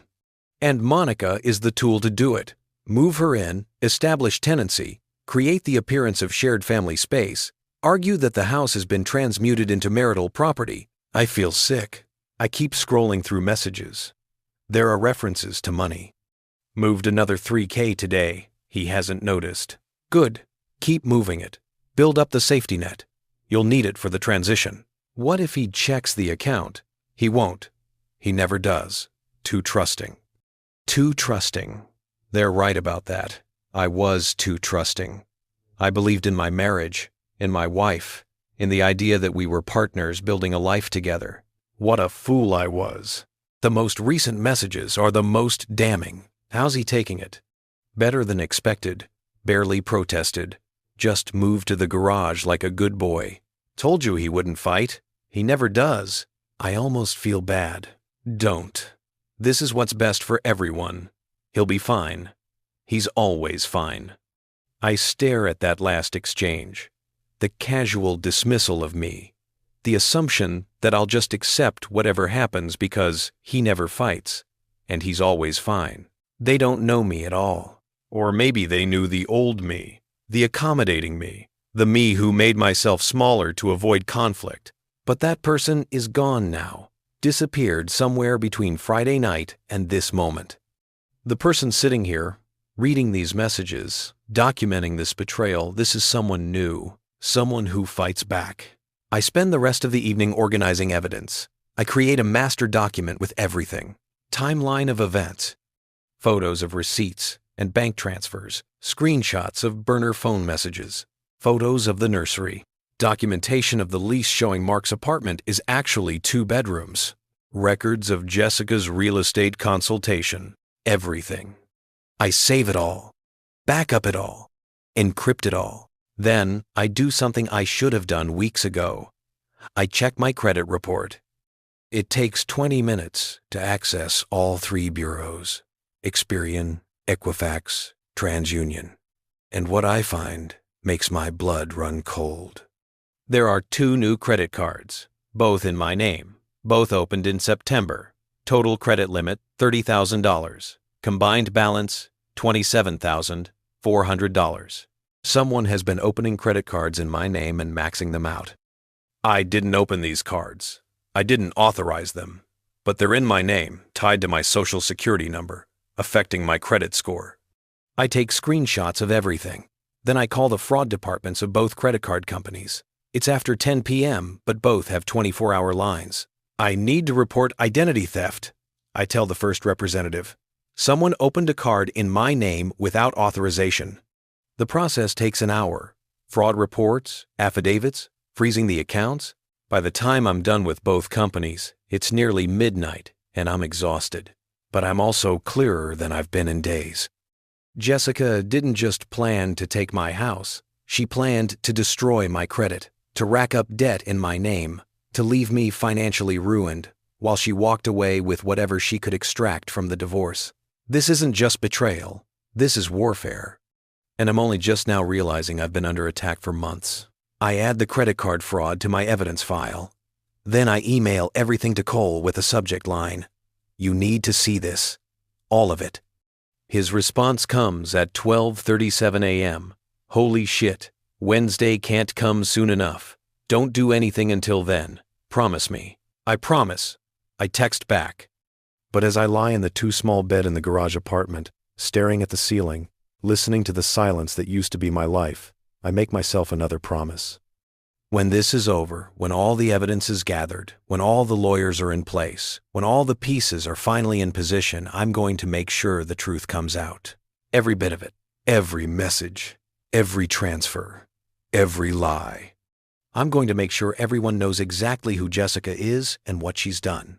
Not for revenge, though I won't lie and say there isn't some satisfaction in that idea, but for justice, for truth, for the principle that you can't just destroy someone's life and walk away clean.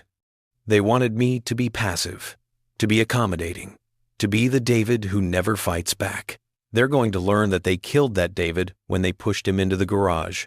And the one who emerged is someone they've never met before. Someone who documents. Someone who plans. Someone who, when the time is right, will show them exactly what happens when you underestimate the quiet ones. Tuesday passes in a fog of work and waiting. I go through the motions at the construction site, approve change orders, review safety protocols, coordinate with the steel contractor about delivery schedules. Jimmy notices something's off and asks if I'm feeling okay. I tell him I'm just tired, not sleeping well. This, at least, is true.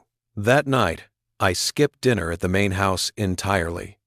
Text Jessica that I'm working late, grab takeout from a Thai place near the office, eat it alone in my truck while reviewing the evidence files on my laptop one more time.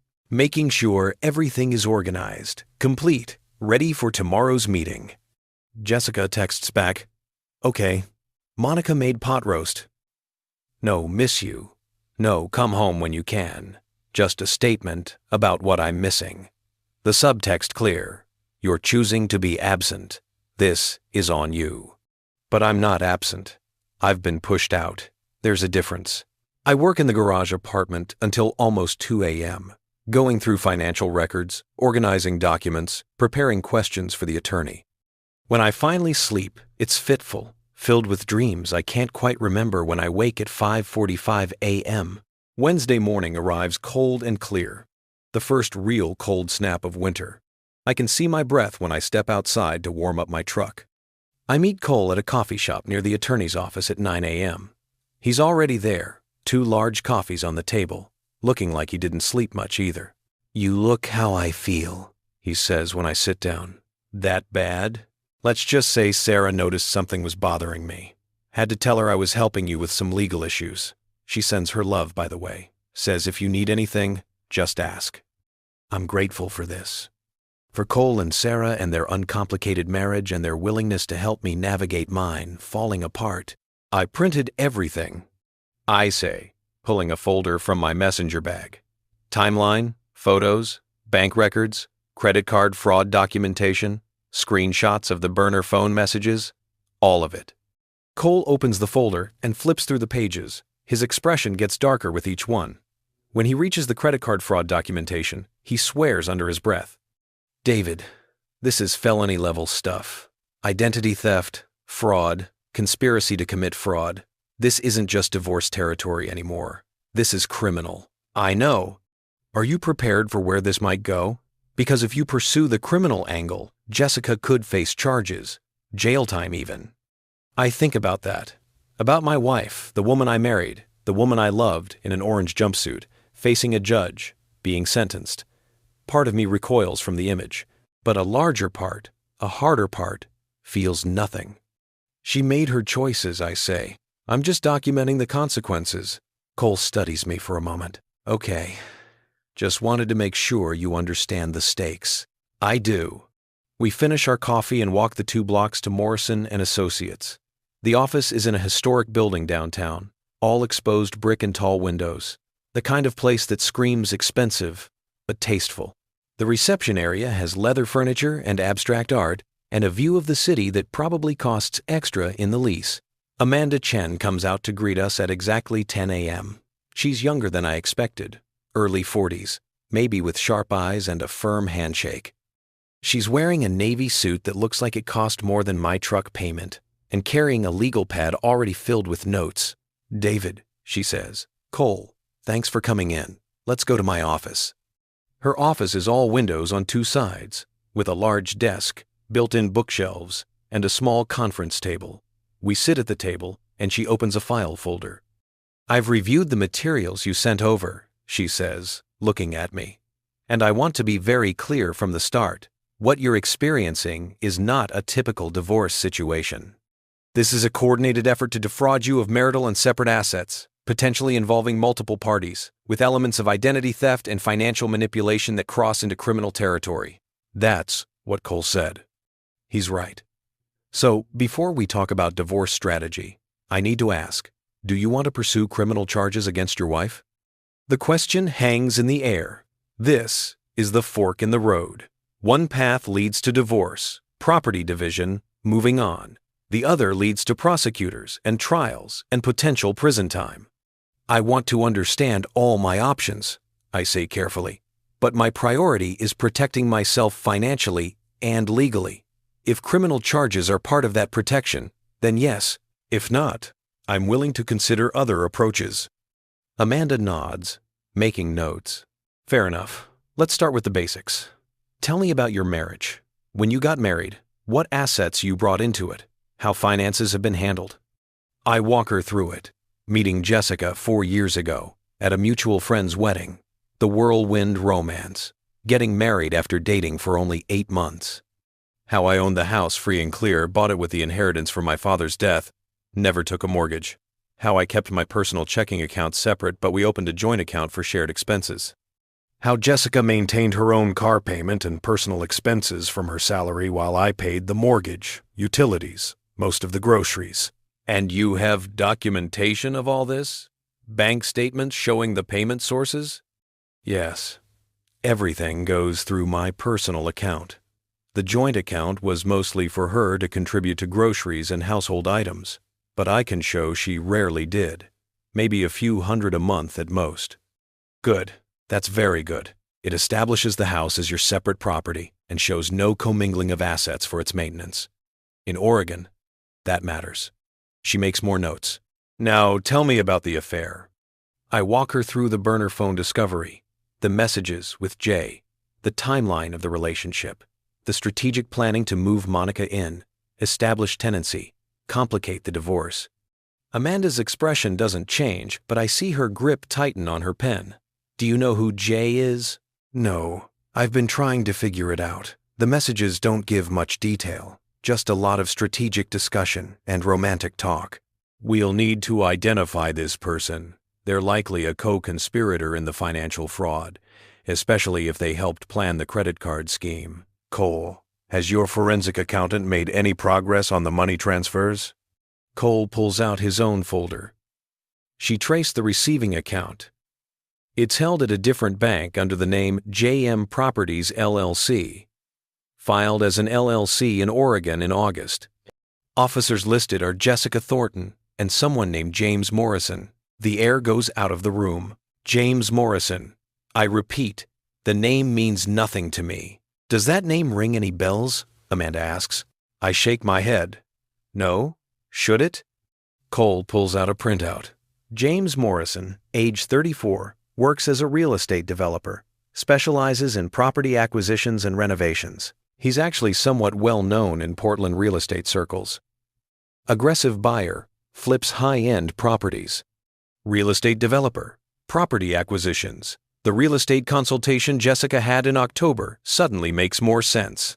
That's Jay, I say quietly. James Morrison. He's the one she's having an affair with. And he's helping her steal from you. Amanda adds, because here's what I think is happening, David. Jessica and James formed this LLC to move your marital assets money from the joint savings account into a business entity they control.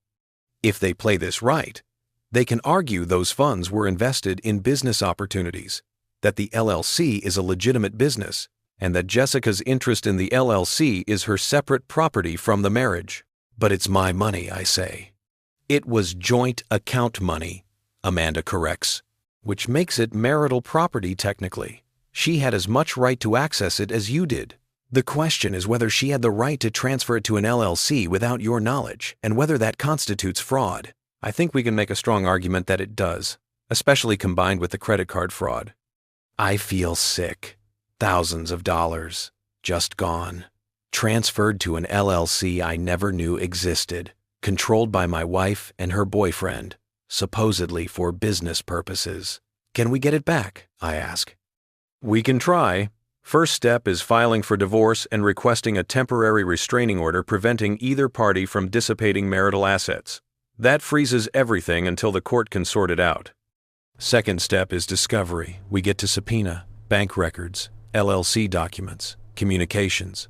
We force full disclosure of where the money went and what it was used for. If we can show it was fraud, the court can order repayment plus damages. How long does that take? Months, maybe a year or more, depending on how cooperative they are. And David, they're not going to be cooperative. Based on what you've shown me, they've been planning this for months. They'll have their own attorneys, their own strategy, their own version of events. What's their version likely to be? Cole asks. Amanda leans back, thinking. They'll say the money transfers were legitimate business investments, that Jessica had every right to move money from a joint account into business opportunities. That Central Terribles, the money transfers was reside, their Amanda business opportunities. If U15, their Amanda leans back, that the LLC is real and profitable. They'll minimize the affair or deny it entirely unless we have ironclad proof. They'll say Monica moving in was family helping family, nothing strategic about it. They'll argue David is paranoid, controlling, possibly abusive, anything to shift the narrative. Abusive, I repeat. I've never touched her in anger, never even raised my voice much. Doesn't matter. In divorce, truth is whatever story sounds most convincing. They'll paint you as the bad guy if it helps their case. It's ugly, but it's how this works. So what do I do? Amanda pulls out a fresh legal pad. Here's my recommendation. We file for divorce immediately. Today, if possible. We request a temporary restraining order on assets and a motion to compel Monica to vacate the property. We file a police report for the credit card fraud that creates an official record and gets law enforcement involved. We engage Cole's forensic accountant to provide expert testimony about the money transfers. And we prepare for a fight, because that's what this is going to be. Will I get the house? Almost certainly. It's your separate property. You have clear documentation, and Monica's tenancy is too recent to establish any serious claim. The court will likely order her to vacate within 30 to 60 days. The joint account money is murkier. That'll get divided somehow, though we'll argue for full restitution given the fraud. The credit card debt in your name should be dischargeable once we prove fraud. You won't be responsible for it. What about Jessica? What does she get? Probably nothing. Maybe a small share of the joint account if the court finds some of her transfers were legitimate. But given the totality of circumstances, the affair, the fraud, the strategic manipulation, I think we can make a strong case that she's entitled to minimal marital property. I sit with this information. Divorce filed today. Police reports, forensic accountants, court battles, the complete dismantling of what I thought was my life. Do it, I say. File everything. Today. Amanda nods. I'll need a retainer. My fee is $400 an hour, and I'll need $10,000 up front to get started. Divorce litigation can get expensive, especially if they fight hard. You could be looking at $30,000 to $50,000 in legal fees before this is done. The number is staggering, but I think about the alternative, doing nothing, letting them continue to steal from me, losing everything because I was too passive to fight back. I have the money, I say. My personal account. I can write you a check right now. Good. I'll have my assistant draw up the retainer agreement. In the meantime, I need you to do something important. Stop communicating with Jessica about anything substantive. No discussions about money, property, Monica, the marriage. Keep it superficial logistics only. And for God's sake, don't let her know you've hired an attorney until she's been served with the divorce papers. When will that happen? If we file today, service can happen as early as Friday. I'll use a professional process server. Jessica will be handed the papers formally, likely at work or at home. At work, I say immediately. Serve her at work. I don't want to be anywhere near her when it happens. Amanda makes a note. Understood. One more thing. You should consider staying somewhere else for a few days after service. Things can get volatile. If Jessica comes home angry and confrontational, I don't want you in that garage apartment where she can corner you. I can stay with us, Cole offers. Sarah won't mind. The kids would love it, actually. You can take the guest room. I nod, grateful. Okay, thank you. The meeting continues for another hour. Amanda takes detailed notes, asks hundreds of questions, begins sketching out the divorce petition. Cole provides the forensic accountant's contact information. I sign forms, write the retainer check, agree to gather more documentation. By noon, it's done. I've officially retained a divorce attorney. The wheels are in motion. As we're leaving, Amanda stops me at the door. David, I know this is overwhelming, but you're doing the right thing. People like Jessica and James, they count on their victims being too confused or too passive to fight back. The fact that you're fighting back, that you're documenting everything, that you're being strategic instead of emotional, that's going to make all the difference. I don't feel strategic, I admit. I feel like I'm drowning. That's normal, but you're not drowning. You're swimming, and you're going to make it to shore. I promise you that. Cole and I grab lunch at a deli near his office. Neither of us has much appetite, but we order sandwiches anyway, sitting in a corner booth where we can talk privately. How are you holding up? He asks. Honestly, I don't know. I feel numb. Like this is happening to someone else and I'm just watching it. That's shock. It'll pass. And then you'll probably get angry. Really angry. That's normal too. I'm already angry. I'm just too tired to feel it fully. Cole takes a bite of his sandwich. Chews thoughtfully. Can I ask you something? And you can tell me to fuck off if it's too personal. Sure. Do you still love her? Jessica? I mean, after everything you've found, everything she's done, is there any part of you that still loves her? I think about that. About the woman I married. The one who laughed at my jokes and held my hand during movies and said I do in front of 100 people. The one who used to curl up against me on Sunday mornings, who used to ask about my day, who used to make me feel like I mattered. I love who I thought she was, I say finally. But that person doesn't exist. Maybe she never did. Maybe I was just in love with a performance, with the woman she pretended to be, until she didn't need to pretend anymore. That's a hard thing to accept. Everything about this is hard. We eat in silence for a while. Then Cole says, "For what it's worth, I think Jessica's going to regret this. Not right away, maybe, but eventually. When the affair with James fizzles out, when the money runs out, when she realizes she destroyed a good thing for something temporary, she's going to regret it. Will that make me feel better? Probably not, but it's something." I go back to work for the afternoon, throwing myself into the construction schedule, the material orders, the 1,000 small decisions that keep a project moving forward. It's easier to think about concrete and steel than about divorce papers and process servers. At 4:30, my phone buzzes. Text from an unknown number. This is Amanda Chen's assistant. Divorce petition filed today at 3:47 p.m. Process server scheduled for Friday at 10 a.m. at Jessica's workplace. Will call with updates. It's done. The paperwork is filed. In 48 hours, Jessica will know that I'm divorcing her. 48 hours to maintain the pretense, to act normal, to be the accommodating David she expects. I can do this. I have to do this. I drive home at 6 p.m., park in my usual spot, and walk into the main house. Jessica and Monica are in the living room, watching some home renovation show. They look up when I enter. "Hey," Jessica says, "you're home early." "Finished up at the site. Thought I'd see what you guys were up to." "Just relaxing. Monica's feet are swollen, so we're doing a lazy evening." I look at Monica, at her feet propped up on the ottoman, at the comfortable way she's sprawled across my couch. My couch in my house, where she's been living for less than a week, but has already made herself completely at home. In 48 hours, this all changes. "I'm going to grab a shower," I say. "Maybe join you guys after?"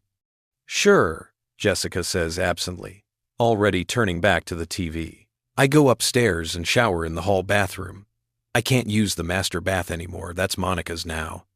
The water is hot, and I stand under it for a long time, letting it beat against my shoulders, trying to wash away the tension that's been building for days. When I come back down, Jessica and Monica are ordering takeout, Chinese food. They ask what I want, and I tell them orange chicken, fried rice. We eat together at the kitchen table, making small talk about nothing important. The weather, the TV show they were watching, Monica's doctor appointment tomorrow.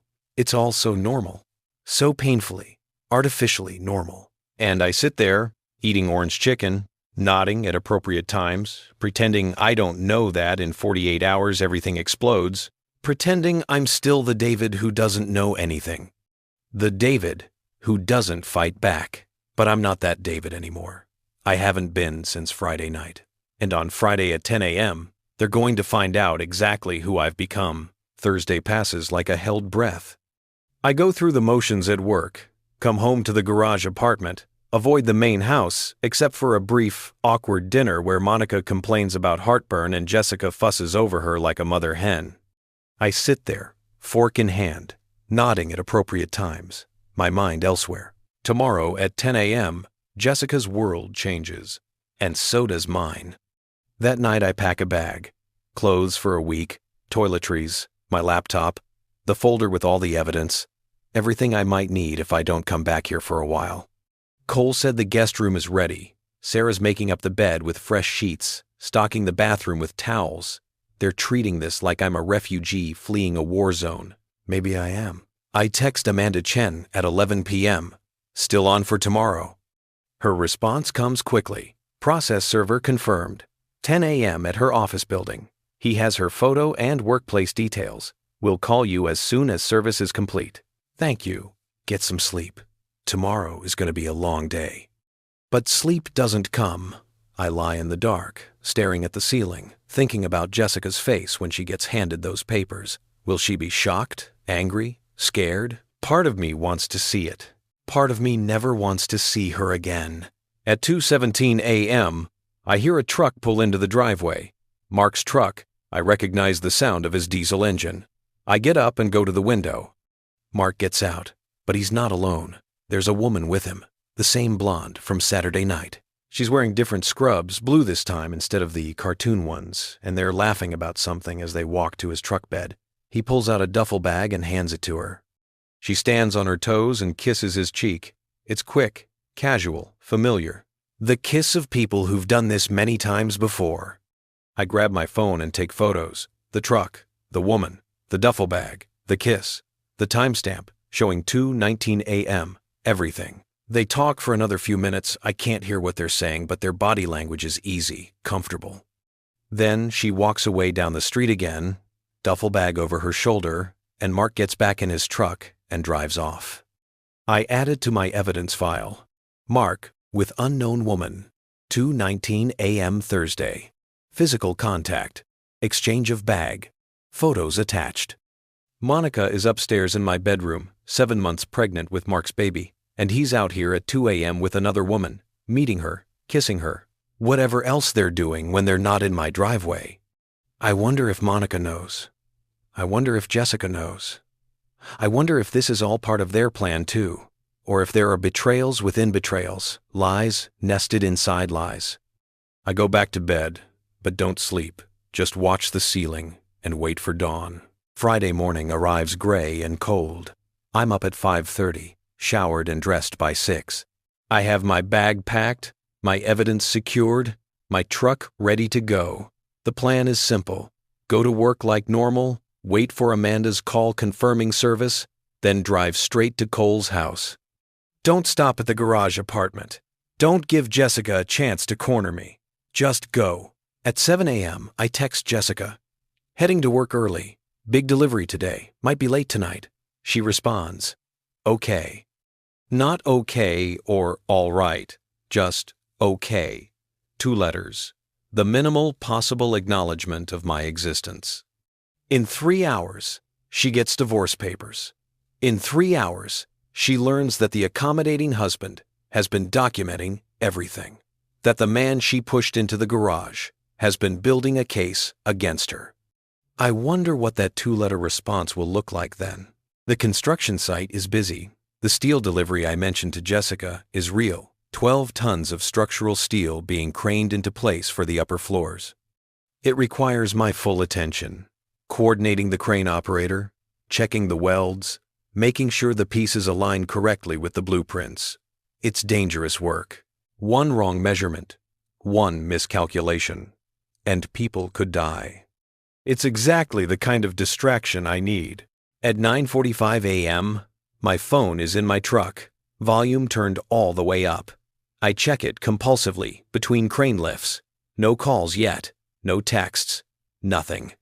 At 9:58, Jimmy asks if I'm okay. I tell him I'm fine, just tired. He doesn't look convinced, but lets it drop. At 10:03 a.m., my phone rings. I nearly drop my coffee getting to it. Amanda Chen's number. Hello? David, it's Amanda. Service is complete.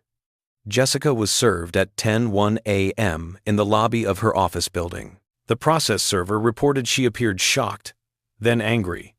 She accepted the papers, read the first page, and immediately tried to call someone we assume you. I'd suggest not answering if she does. My phone starts buzzing in my hand. Jessica calling. Right on cue. She's calling now. I tell Amanda, don't answer. Let it go to voicemail. She's going to be emotional and possibly say things that could complicate the case. Everything she says in a voicemail, however, is documented evidence. Okay, are you somewhere safe, where she can't find you? At work. I'm leaving soon to go to my friend Cole's house. I won't go back to the property until you advise it's safe. Good. Stay with Cole for at least the weekend, maybe longer. Give Jessica time to process this with her attorney, and she will get an attorney, probably today. Once emotions cool and lawyers are involved, things should stabilize somewhat. What happens next?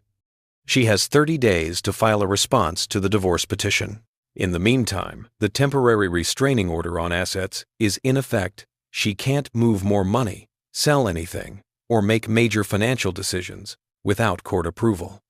The motion to compel Monica to vacate the property will be heard in about 2 weeks. I'll keep you posted on dates. We hang up, and I stare at my phone. Jessica has called 3 more times in the last 2 minutes. I watch the calls come in, one after another, and let them all go to voicemail. Then the texts start. Call me. David, call me right now. What the fuck is this? You're divorcing me? Are you serious? Call me. We need to talk about this. You can't just divorce me without talking to me first. This is insane. Call me now. I watch them pile up. 10 texts in 3 minutes, then 15, then 20. The desperation is palpable, the shock, the anger. But underneath it all, I can read the panic. She didn't think I'd do this. Didn't think I had it in me. Thought she could push me around forever and I'd just accept it. She thought wrong. My phone rings again. This time it's a number I don't recognize. I let it go to voicemail. 30 seconds later, another voicemail notification appears. I wait 5 minutes, then listen to the voicemails. There are 7 total. The first 6 are from Jessica. David, pick up the fucking phone. What is this? You're divorcing me? Without even talking to me? This is crazy. We need to discuss this like adults. Call me back. David, seriously, call me. I know you're mad about Monica moving in, but this is extreme. We can work this out. Just call me. Why are you doing this? What happened? Please just call me so we can talk. David, I'm begging you. Please, just talk to me. Don't do this. We can fix this. You're being cruel. You know that? Serving me at work? Having some stranger hand me divorce papers in front of my coworkers? That's fucked up, David. Fine. Don't call. Be a coward. But this isn't over. You can't just divorce me and take everything. I have rights too. The progression is fascinating. Shock to anger to pleading to blame, all in 6 voicemails, all in the span of 20 minutes. The 7th voicemail is from the unknown number, a man's voice, calm, controlled, with an edge of warning underneath. David, this is James Morrison. I'm calling on behalf of Jessica. I don't know what you think you're doing, but serving divorce papers without any prior discussion is aggressive and unnecessary. Jessica is devastated. We need to meet and discuss this like reasonable adults. Call me back at this number. James Morrison, J., the boyfriend, the real estate developer, the co-conspirator in the LLC that's holding my stolen money. He's calling me, warning me, trying to control the narrative. I save all the voicemails, forward them to Amanda Chen with a note. Jessica and James Morrison both calling. Multiple voicemails. Have not responded. Forwarding for documentation. Her response? Perfect. These are evidence of their relationship and his involvement in your marital affairs. Keep not responding. At 11:30, I tell Jimmy I need to leave early. Family emergency. He doesn't ask questions, just claps me on the shoulder and tells me to take care of whatever I need to take care of. I drive to Cole's house through midday traffic, my phone continuing to buzz with calls and texts I don't answer. By the time I pull into his driveway, Jessica has called 42 times.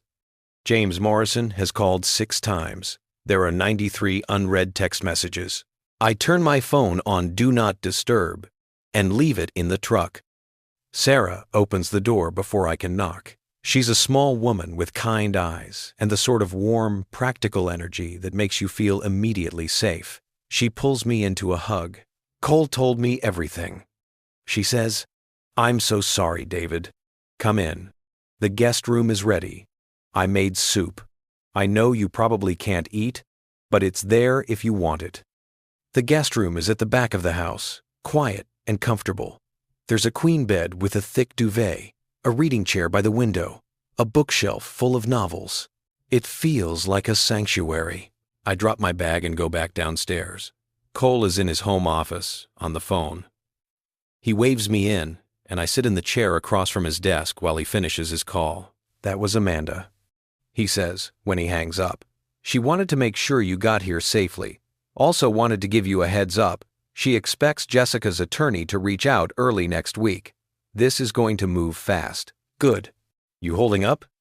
I don't know. I feel like I'm watching all this happen to someone else. Still in shock. It'll wear off. Cole pulls out a folder. My forensic accountant finished her analysis of the LLC transactions. Want to hear it? Yes. The LLC JM Properties has been moving money aggressively since September. Your money, plus what appears to be capital from James Morrison. They've purchased 2 properties so far. Both fixer-uppers in developing neighborhoods. One in North Portland, one in Milwaukee. Total investment, around $380,000. They're planning to flip them, using my money. Some of it, yes. Maybe $45,000 to $50,000 of the funds came from your joint savings account. The rest appears to be Morrison's capital. They're partners in this. 50-50 ownership split, according to the LLC filing. I processed this. My money I earned, money I saved being used to fund real estate ventures with my wife's boyfriend. Properties I'll never see. Profits I'll never share. Can we get it back? The accountant thinks so. She's prepared to testify that the transfers were unauthorized, that you had no knowledge of the LLC, that your marital funds were misappropriated. Combined with the credit card fraud, it paints a clear picture of financial deception. What about the properties themselves? That gets complicated. The LLC owns them, and Jessica is a 50% owner of the LLC. We can argue that her ownership stake was obtained with fraudulent funds, which might give you a claim, but it'll be messy. Real estate litigation always is. My phone, still in my pocket, vibrates continuously. I pull it out and glance at the screen. 79 unread texts now. I open the messages just to see the latest ones. You're going to regret this. I know where you are. Cole's house. Really? You're hiding at Cole's? Coward. We're coming over. I show the texts to Cole. His expression darkens. She knows you're here? Apparently. Okay. New plan. Sarah, can you come here for a second? Sarah appears in the doorway. Cole shows her the texts. We might have visitors, he says. Jessica, and possibly others. If they show up, we don't answer the door. If they don't leave, we call the police for trespassing. Should we be worried? Sarah asks. No, they're just trying to intimidate David. Make him feel cornered. It won't work, but they're going to try. At 1:47 p.m., a car pulls up outside. Through the office window, I can see it's Jessica's white Acura. She gets out, and Monica is with her. They walk up to the front door. The doorbell rings. We don't move. Don't answer. Just sit in the office, listening. The doorbell rings again. Then again. Then I hear Jessica's voice, muffled through the door. David, I know you're in there. Cole's car is in the driveway. Just come out and talk to me. Please. Silence from inside the house. David, please. We need to talk about this. You can't just serve me with divorce papers and disappear. That's not fair. I deserve to know why you're doing this. She deserves to know why, as if the past 4 months of lies and betrayal and theft aren't reason enough, as if I owe her an explanation when she's given me nothing but deception. Fine, Jessica says, her voice rising. Be a coward. Hide in there. But this isn't over, David. You can't just take everything. That house is mine too. Half of it, at least. And Monica has rights. She's a tenant now. You can't kick her out. Monica says something I can't hear. Then Jessica again. Call your lawyer then. Tell him we're not going away. Tell him we're going to fight for what's ours. Footsteps retreating. Car doors slamming. The Acura driving away. We wait 5 minutes to make sure they're really gone. Then Sarah deadbolts the front door and closes all the curtains. I'm sorry, I say. I didn't mean to bring this to your house. Don't apologize, Cole says firmly. This is exactly where you should be. And David, did you hear what she said? That house is mine too. Half of it, at least. She doesn't even know you've documented everything. She still thinks she has a claim. She's going to be surprised when she sees the evidence.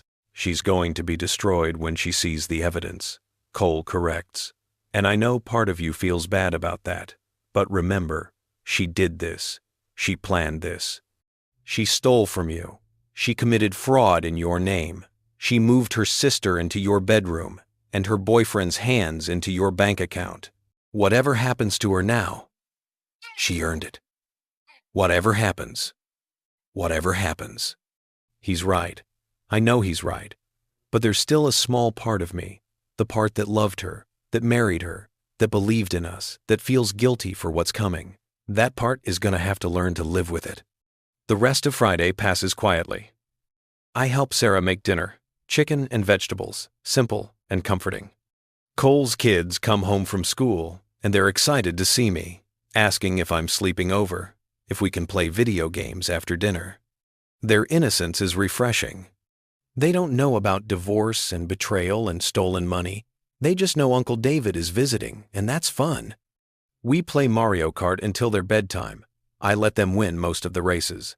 It feels good to care about something as simple as cartoon characters racing around rainbow tracks. After they're in bed, Cole and I sit in his living room with beers. Sarah joins us with a glass of wine. We don't talk about Jessica or the divorce. We talk about normal things, about Cole's latest case, about Sarah's book club drama, about their plans for Christmas. It's almost enough to make me forget the war I'm in the middle of. Almost. At 10:37 p.m., my phone buzzes with a new voicemail. I almost ignore it, but something makes me listen. It's James Morrison again. But this time, his voice is different. No more calm control. Now he sounds angry, threatened. David, you need to back off. Whatever you think you know, whatever you think you've found, you're making a mistake. Jessica and I have been friends for years. Friends. There's nothing inappropriate going on. You're paranoid and you're going to embarrass yourself with these accusations. Drop the divorce. Go to counseling with Jessica. Work it out. Because if you keep pushing this, if you keep making false allegations, you're going to regret it. I have lawyers too, and they're better than yours. I play it for Cole and Sarah. He's panicking, Cole says. That's a threat, and a weak one. We're just friends is the oldest lie in the book. And threatening legal action, that's what people do when they know they're caught. Should I be worried? I ask. About what? He's a real estate developer, not a mob boss. He can threaten all he wants. Amanda will eat him alive in court. Especially once we present the burner phone messages, the LLC documents, the money transfers. He's not dangerous. He's desperate. Forward that voicemail to Amanda too, Sarah suggests. Document everything, every threat, every contact, every attempt to intimidate you. It all helps your case. I send the voicemail to Amanda with a note. James Morrison, escalating, threatening legal action, claims nothing inappropriate. Voicemail attached. Her response comes quickly, even though it's nearly 11 p.m. Perfect. His threats establish his involvement in your marital situation. This helps prove Jessica's affair and his role in the financial fraud. Keep saving everything. I sit back on Cole's couch, surrounded by evidence of normal family life. Kids' toys in the corner, family photos on the walls, the comfortable clutter of people who love each other and aren't tearing each other apart. This could have been my life, should have been my life. But Jessica made other choices. And now we both have to live with the consequences. Saturday morning at Cole's house feels surreal. I wake to the sounds of family life, kids laughing, cartoons playing downstairs, the smell of pancakes and coffee. For a moment, before full consciousness returns, I forget where I am and why. Then I remember. My phone shows 127 unread text messages and 68 missed calls. I don't open any of them. Just forward the entire notification log to Amanda Chen with a timestamp. Documentation. Everything is documentation now. Cole knocks on the guest room door at 8:30. Breakfast is ready. Sarah made enough pancakes to feed an army. Also, you might want to see this. He hands me his iPad. On the screen is Facebook, Jessica's profile. She's posted a status update 2 hours ago. When the person you thought you knew shows their true colors, it's devastating. Going through something really difficult right now. Please respect my privacy. Just need prayers and support from real friends. The post already has 43 comments. I scroll through them. Mine. Dud. Dud. Sending love and prayers. What happened? Are you okay? You deserve so much better. Stay strong, girl. Jessica has responded to several. Thank you. Can't say much right now, but just know I'm heartbroken. I never saw this coming. Completely blindsided. Some people aren't who they pretend to be. She's controlling the narrative, painting herself as the victim, making it look like I'm the one who betrayed her, not the other way around. She's good, Cole says quietly. I'll give her that. She's already building public sympathy. Should I respond? Post my side? Absolutely not. That's what she wants. She wants you to engage publicly, to look petty and vindictive. Don't give her that. The truth comes out in court, not on Facebook. He's right, but it stings, seeing those comments from people who think they know what's happening, who think Jessica is the wronged party, people we knew as a couple, friends from her work, some of my old college buddies who stayed in touch with both of us. None of them know about the burner phone, the stolen money, the fraud, the affair. They will, eventually. But right now, Jessica's version is the only version they have. I close the iPad and go downstairs. Sarah has indeed made enough pancakes to feed an army. Cole's kids, Emma, 8, and Jake, 6, are already at the table, drowning their stacks in syrup. Uncle David, Emma says brightly. Dad says you're staying with us for a while. Just a few days, I say, sitting down. Hope that's okay.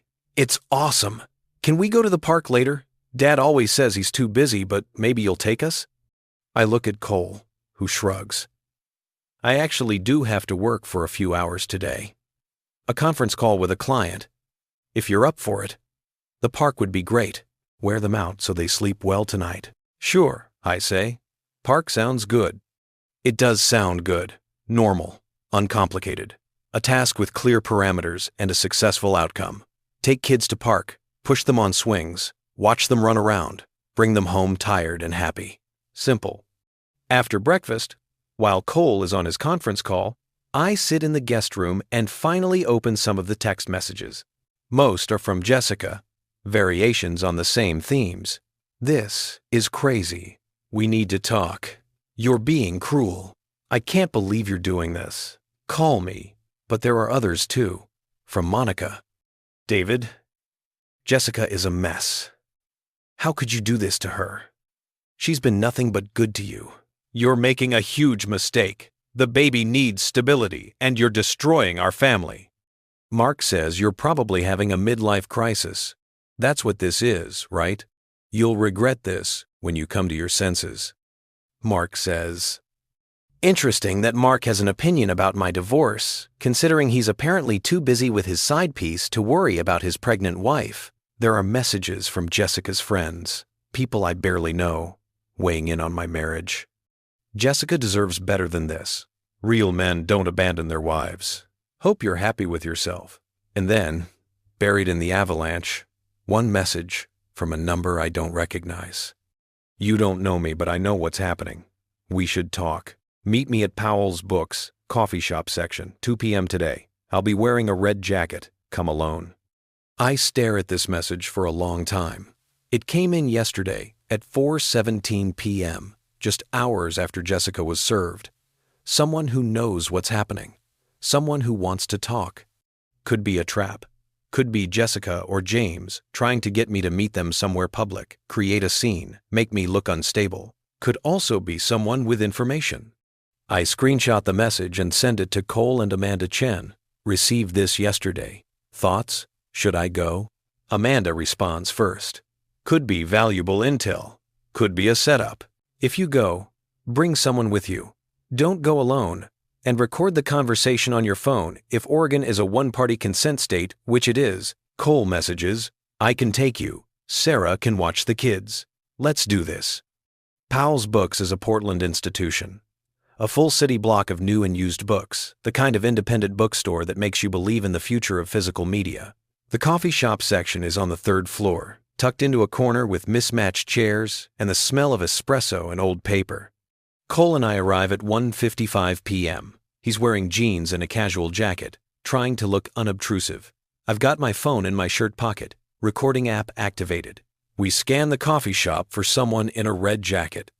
There, a woman, maybe late 20s, sitting alone at a corner table. She's nervous, I can tell. Keeps checking her phone, glancing at the entrance.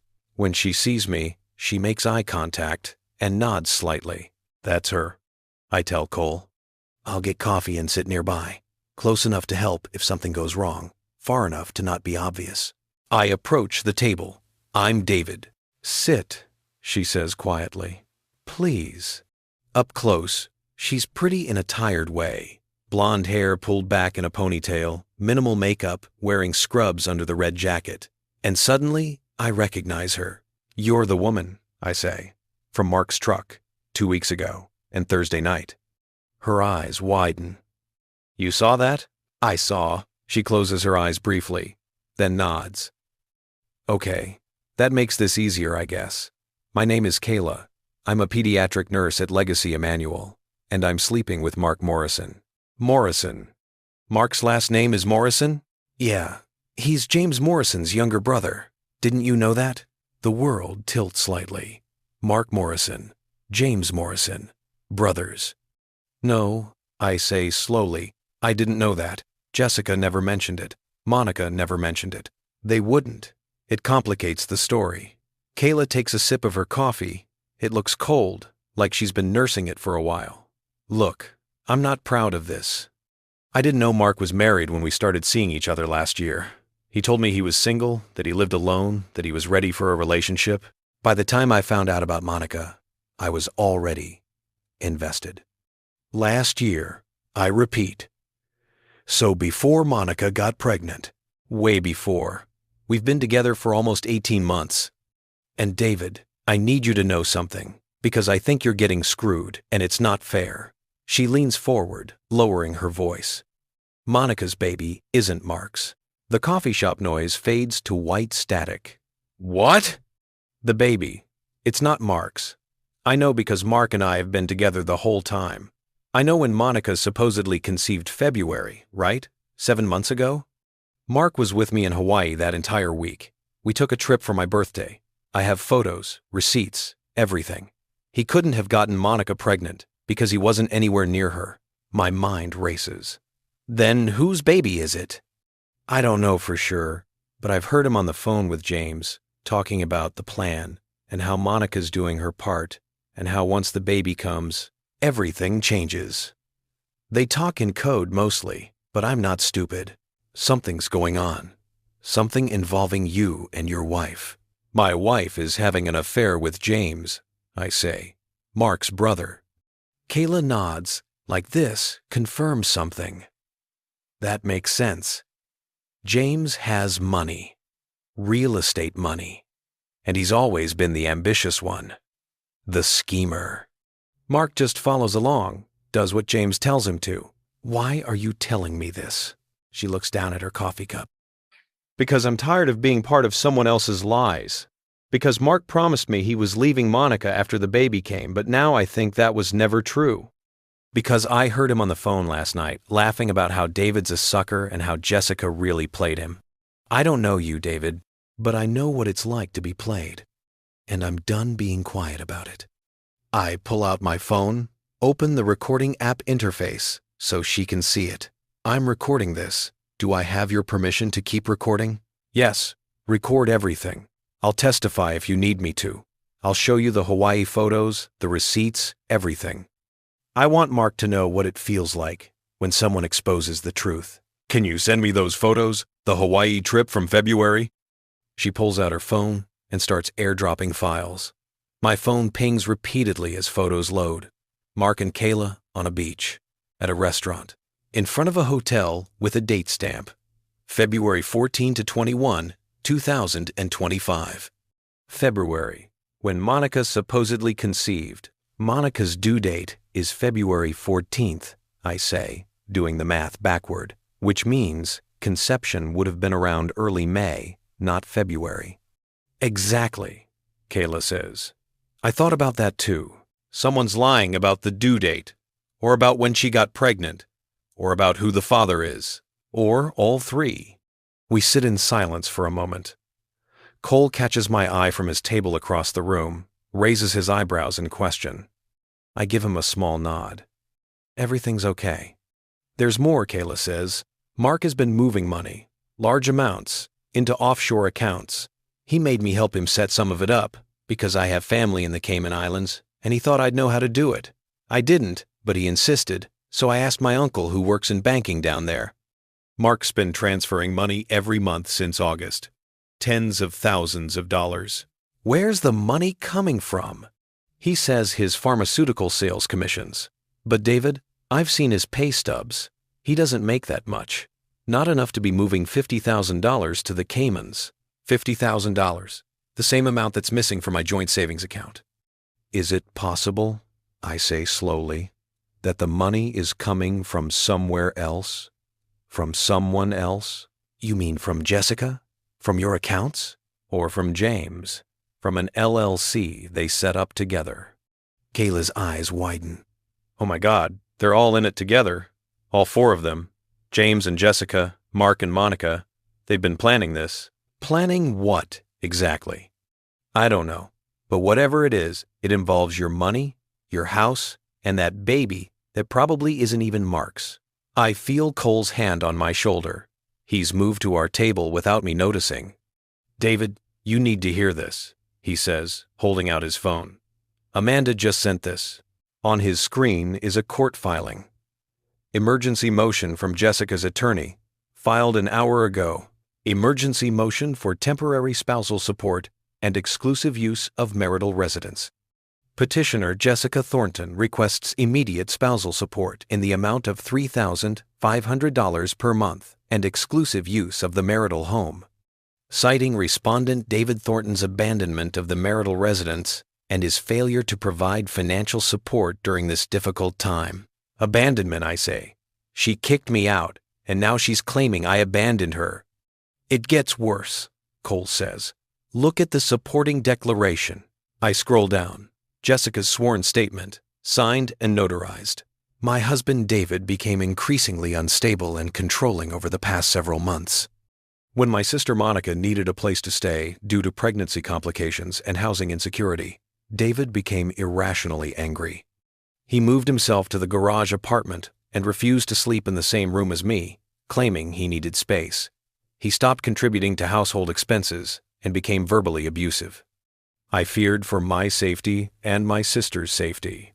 When I tried to discuss our marriage problems, he refused to communicate and instead served me with divorce papers at my workplace in front of my colleagues, causing me severe emotional distress and professional embarrassment. I am currently unemployed due to the hostile work environment created by his actions. Unemployed? I look up at Cole. She worked yesterday. She was served at work yesterday. How is she unemployed? Keep reading. End quote. And I have no income to support myself or my sister, who depends on me for housing and care during her high-risk pregnancy. I am requesting emergency support so that I can maintain the home and provide basic necessities. This is fiction, I say. Complete fiction. I'm not unstable. I'm not controlling.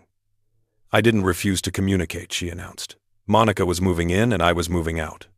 I didn't stop contributing to expenses. I pay the mortgage, the utilities, everything. And she's not unemployed. She had a job yesterday. She probably quit, Cole says grimly, or got herself fired, so she can claim she needs support. It's a classic move. Create financial dependence, claim the spouse isn't providing, request emergency support before the court can investigate. Kayla is watching this exchange with wide eyes. You're being set up. All of you are being set up. They've been planning this for months. I look at her. Will you help us? Will you testify about Mark and the money in Monica's pregnancy timeline? Yes, whatever you need. I'm done protecting them. Cole is already texting Amanda. We need an emergency response to this motion, and we need to depose Monica about the pregnancy. Medical records, paternity tests, all of it. My phone buzzes. Text from Amanda. Saw the motion. Already drafting response. Need you to document every expense you've paid since Monica moved in.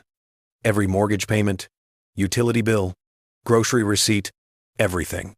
We prove you've been supporting the household while she's been draining accounts.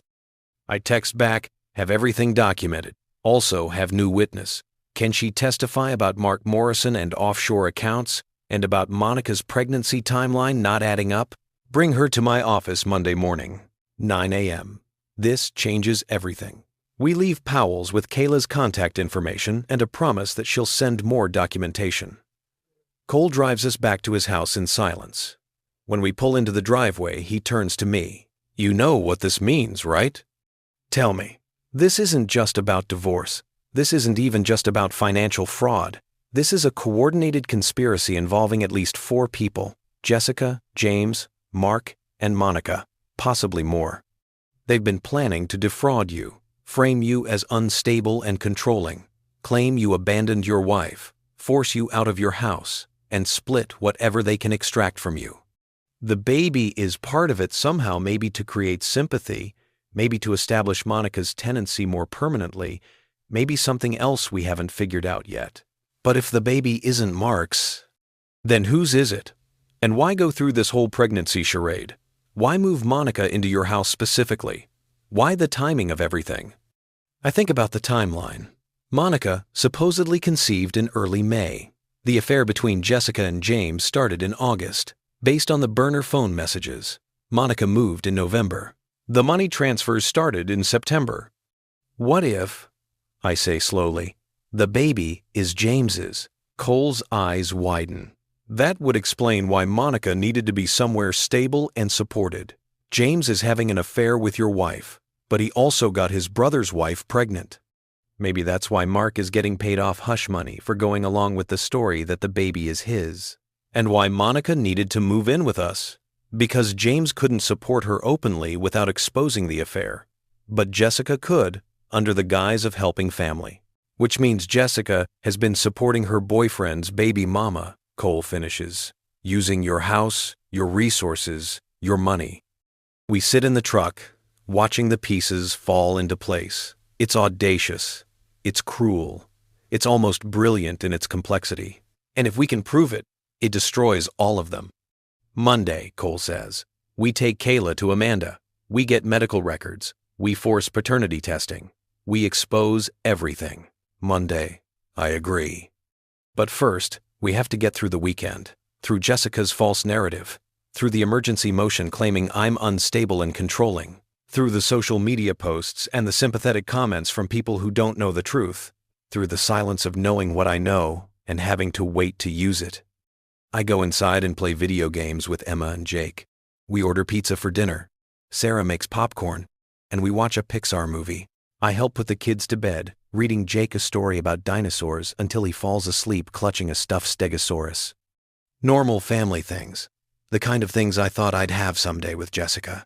The kind of things that are never going to happen now. At 11 p.m., I lie in the guest room bed and scroll through the evidence on my phone. The burner phone messages. The bank transfers. The photos of Mark and Kayla in Hawaii during Monica's supposed conception window. The emergency motion with its lies about abandonment and instability. And I make a promise to myself. When this goes to court, when all the evidence comes out, when the truth is finally revealed, I'm going to make sure everyone knows exactly what happened. Not for revenge. Though there's some of that too, I won't lie. But for justice.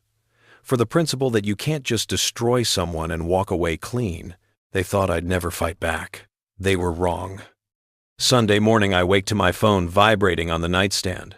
I've learned to keep it on silent at night. The messages never stop, and checking them only feeds the anxiety that sits like a stone in my chest. 43 new messages, 16 missed calls, 2 voicemails. I'm about to put the phone down when I notice something different. One of the texts is from my own mother. My heart sinks. I haven't told my mother about the divorce, haven't told anyone in my family. I was waiting until things were more settled, until I had a clearer picture of what was happening. But Jessica has apparently decided not to wait. I open the message. David, I just got off the phone with Jessica. She's devastated. She says you're divorcing her without any warning, that you've been cruel and distant. Honey, what's going on? This doesn't sound like you. Please call me. We need to talk about this. There are 3 more messages from my mother, each more urgent than the last. Then one from my younger sister, Rebecca. Mom says you're getting divorced? What happened? Are you okay? Jessica seems really upset. Call me. And one from my uncle, my father's brother. Your mother is worried sick.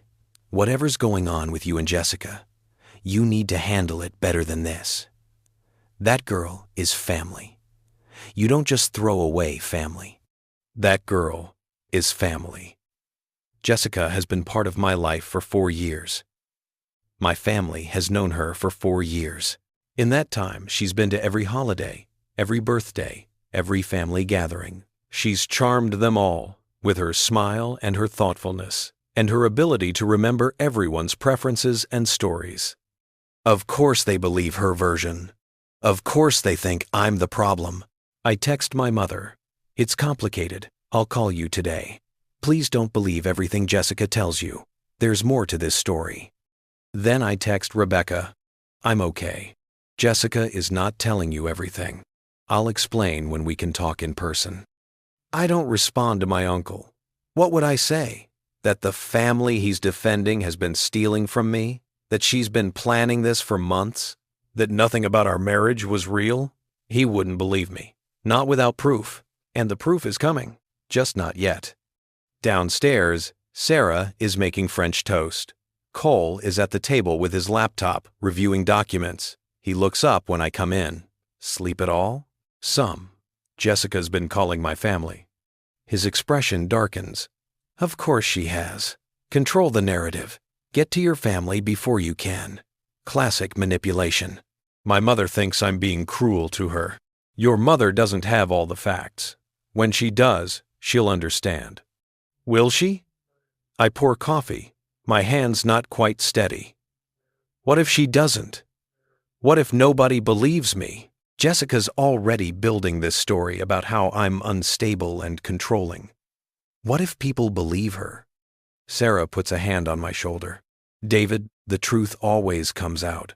Maybe not immediately, maybe not as fast as we'd like, but it comes out, and when it does, the people who matter will believe you. The people who matter. I repeat, my own mother just texted me that I'm throwing away family. Your mother doesn't know about the burner phone, Cole says, or the stolen money, or the credit card fraud, or any of it. Give her time. Give everyone time. But time feels like a luxury I don't have. Every hour that passes, Jessica's version spreads further. More people hear about the cruel husband who abandoned his wife. Fewer people will believe the truth when it finally comes out. My phone rings. My mother. I step out to the back porch to take the call. David. Her voice is tight with worry and disappointment. What is happening? Hi, Mom. Don't. Hi, Mom. Me. Jessica called me last night, crying. She says, you served her with divorce papers at her work, that you've been cold and distant for months, that you moved to the garage and refused to work on the marriage. Is this true? Some of it is true. The part about serving papers and moving to the garage. But Mom, there's so much more. She says you're having some kind of crisis, that you've changed, that you're not the man she married. I'm not having a crisis. I'm responding to Mom. Jessica has been lying to me, to both of us. There are things you don't know. What things? Because right now all I know is that my son is divorcing his wife without any warning, and she's devastated. I want to tell her everything, about the affair, the money, the conspiracy, but something stops me. Maybe it's the knowledge that without proof, it just sounds like accusations. Maybe it's the realization that my mother has already chosen a side. I can't explain everything right now, I say, but I promise you, I'm not the bad guy here. Jessica has been planning this divorce for months. I just found out about it. Planning it? David, she's shocked by this. She had no idea you were unhappy. She's lying to you. Silence on the other end. Then, you're calling your wife a liar. Yes, because she is. Mom, please, just trust me. I'll explain everything when I can.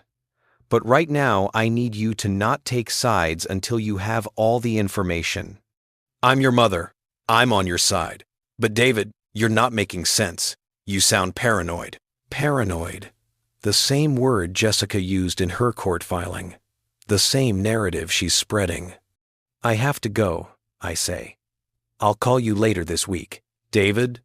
I hang up.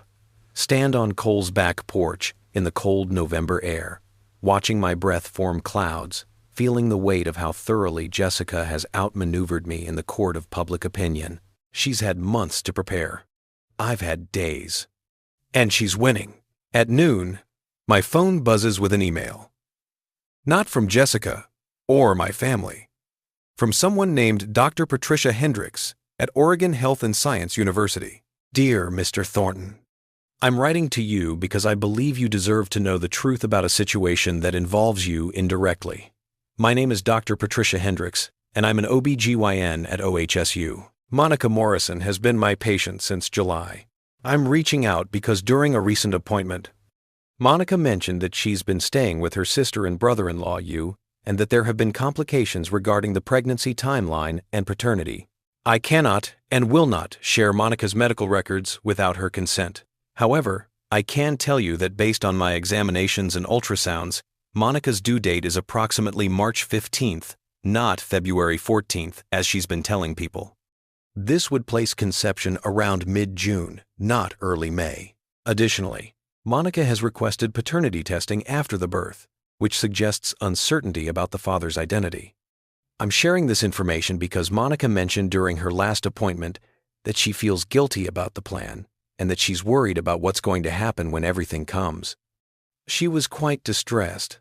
I encouraged her to speak honestly with all parties involved, but she said she couldn't because there's too much money at stake. I'm violating no confidentiality laws by sharing these timeline details and general observations, but I wanted you to be aware that something inappropriate may be happening. If you have questions, please contact me. Sincerely, Dr. Patricia Hendricks. I read the email 3 times. Then I forwarded it to Cole and Amanda with shaking hands. Monica's due date is March 15th, conception mid-June, not early May. Not during the Hawaii trip when Mark was with Kayla, but a month later. And she's requested paternity testing because she doesn't know who the father is, or she knows, and it's not Mark. Cole appears in the doorway. Did you see?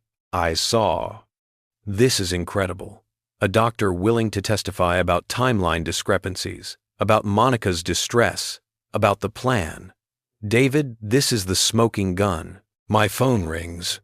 Amanda Chen, calling on a Sunday. David, I just got the email. We need to meet today.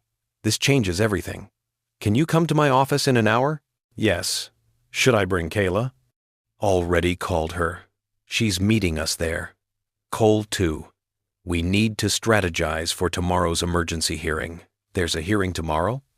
Jessica's emergency motion for support and exclusive use of the house. The judge scheduled it for tomorrow at 2 p.m. I was going to call you this morning, but then this email came through. We're going to destroy her entire case. Amanda's office on a Sunday afternoon is eerily quiet. No receptionist, no other attorneys, just us in the conference room with documents spread across the table like pieces of a puzzle finally coming together. Kayla arrives looking nervous. She's brought a folder thick with papers, bank statements, photos, text messages, everything she has on Mark, and the offshore accounts. I printed everything, she says. Every transfer, every conversation I can remember, every lie he told me. I want him to know what it feels like. Amanda nods approvingly. Good. Let's go through this systematically. She pulls out a whiteboard and starts drawing a timeline. February 14 to 21, Mark and Kayla in Hawaii, documented with photos and receipts. Mid-June, Monica's actual conception date, per Dr. Hendricks. Monica begins seeing Dr. Hendricks. Claims due date of February 14. August. Jessica's affair with James begins per burner phone messages. JM Properties LLC formed. Fertility clinic consultation. September. Large furniture purchases for nursery. Money transfers from joint account to LLC begin. October. Jessica consults real estate agent about property division. November 22, Monica moves into master bedroom. David moved to garage. November 29, David serves Jessica with divorce papers. Here's what I think happened, Amanda says, pointing to the timeline. Jessica and James started their affair in August. At some point, maybe before, maybe right at the beginning, James got Monica pregnant. Could have been an ongoing thing, could have been a one-time mistake, doesn't matter. Monica got pregnant in June. But she's been telling everyone the baby is Mark's, Kayla says. Because Mark is covering for his brother. My guess? James paid him to claim the baby, to stay married to Monica, to go along with the plan. That's where the offshore money comes from, payment for his silence and cooperation. And Monica goes along with it, because I trail off, because James probably promised her something, Amanda continues. Maybe a cut of whatever they extract from you in the divorce. Maybe just financial support for the baby. Whatever it is, she agreed to move into your house, establish tenancy, complicate the divorce proceedings. And the fake due date? Cole asks. To make it seem like the baby was conceived when Mark and Monica were still together, before any suspicion of an affair, February conception looks like normal married couple pregnancy. June conception, when Jessica and James were already involved, looks suspicious. So they lie about the timeline. But the doctor figured it out, I say. Doctors always figure it out. Ultrasounds don't lie. Monica's been telling people February 14th, but her actual medical records will show March 15th. 1 month difference. 1 month that changes everything. Kayla leans forward.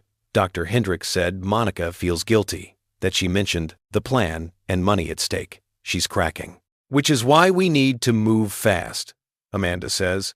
Tomorrow at the hearing, Jessica is going to claim she's destitute, that you've abandoned her, that she needs emergency support. We're going to present evidence of the LLC, the money transfers, the credit card fraud, and we're going to request an emergency order compelling Monica to vacate the property and submit to paternity testing. Can you do that, I ask? Force paternity testing? We can request it. Whether the judge grants it depends on how we frame the request. But David, if we can show that Monica's pregnancy is part of a coordinated fraud scheme, that the baby might be James Morrison's Jessica's affair partner, and that Monica's presence in your house is part of a plan to establish false tenancy and complicate property division, the judge is going to be very interested. She pulls out another document. I've drafted a counter-motion. It requests immediate investigation of the LLC, forensic accounting of all transfers, paternity testing for Monica's baby, and eviction of Monica from the property within 7 days. It also requests that Jessica be held in contempt for filing false declarations about abandonment and for the credit card fraud. Contempt, I repeat. That's serious. Fraud is serious. Lying in court filings is serious. What they've done to you is serious. And tomorrow we make sure the judge understands that. We spend the next 3 hours going through every piece of evidence. Amanda marks exhibits, prepares witness questions for Kayla and Dr. Hendricks, who she's subpoenaed for tomorrow, rehearses arguments. Cole takes notes, offers strategic suggestions, points out weak spots in Jessica's story. By the time we're done, it's nearly 6 p.m. and dark outside. Get some rest tonight, Amanda says. Tomorrow is going to be intense. Jessica's attorney will fight hard. They'll try to make you look controlling, unstable, vengeful. Don't react. Don't engage emotionally. Just let the evidence speak. What are our chances? She considers this. Of getting the emergency support denied? 90%. The evidence is overwhelming that you've been supporting the household while Jessica drained accounts. Of getting Monica evicted? 70%. Of getting paternity testing ordered? 60%. It's a harder ask, but the circumstances support it. Of getting Jessica held in contempt? 50-50. Judges don't like accusing people of lying without absolute proof. And what happens after tomorrow? The real divorce proceedings begin. Discovery, depositions, property division, negotiations. It'll take months, but tomorrow sets the tone. Tomorrow we show Jessica and her team that you're not the pushover they thought you were. Cole drives us back to his house through Sunday evening traffic. We stop for Chinese takeout. Nobody feels like cooking. Sarah has already put the kids to bed, and the three of us eat in the living room, watching a mindless action movie that requires no emotional investment. At 10 p.m., I go to the guest room and check my phone. 214 unread messages. I don't open any of them. Instead, I open the folder of evidence on my laptop. I look at everything we've gathered. Burner phone messages showing the affair and the planning. Bank records showing the systematic draining of savings. Credit card fraud documentation. Photos of Mark and Kayla in Hawaii during Monica's supposed conception. Dr. Hendrick's email about the real due date. Kayla's statement about offshore accounts. The LLC documents. Jessica's false court filings. It's overwhelming. It's damning. It's the truth. And tomorrow, it all comes out. I think about Jessica right now. Probably in our bedroom, my bedroom with Monica. Probably rehearsing her testimony for tomorrow. Probably confident that her story will hold up. That I'll be painted as the villain. That she'll get support and keep the house and continue the plan. She doesn't know about Dr. Hendricks. Doesn't know Kayla has come forward. Doesn't know that the timeline doesn't match. That the lies are unraveling. That the evidence is overwhelming. Tomorrow she finds out. I should feel triumphant, vindicated, ready for battle. Instead, I feel sad. Sad for the marriage that never really existed. Sad for the future I imagined that was built on lies. Sad for the man I was who trusted so completely. But that sadness sits alongside something else, something harder and clearer. Determination. Tomorrow, the truth comes out. Not all of it that'll take months, but enough. Enough to stop Jessica's emergency motion. Enough to start unraveling the conspiracy. Enough to show that the quiet man they pushed into the garage has been paying attention all along. I set my alarm for 6 a.m. Court is at 2 p.m., but Amanda wants to meet at noon to prep. I need to be sharp, focused, ready. I need to be the man who documents everything, who builds cases, who fights back with evidence instead of emotion. I need to be the man I've become. Outside, rain starts to fall. That persistent Oregon rain that sounds like static, like white noise, like the background hum of a world that keeps turning regardless of personal catastrophes. I lie in the dark and listen to it, and somewhere between the rain and the silence and the weight of tomorrow, I finally fall asleep. Tomorrow changes everything. I'm ready.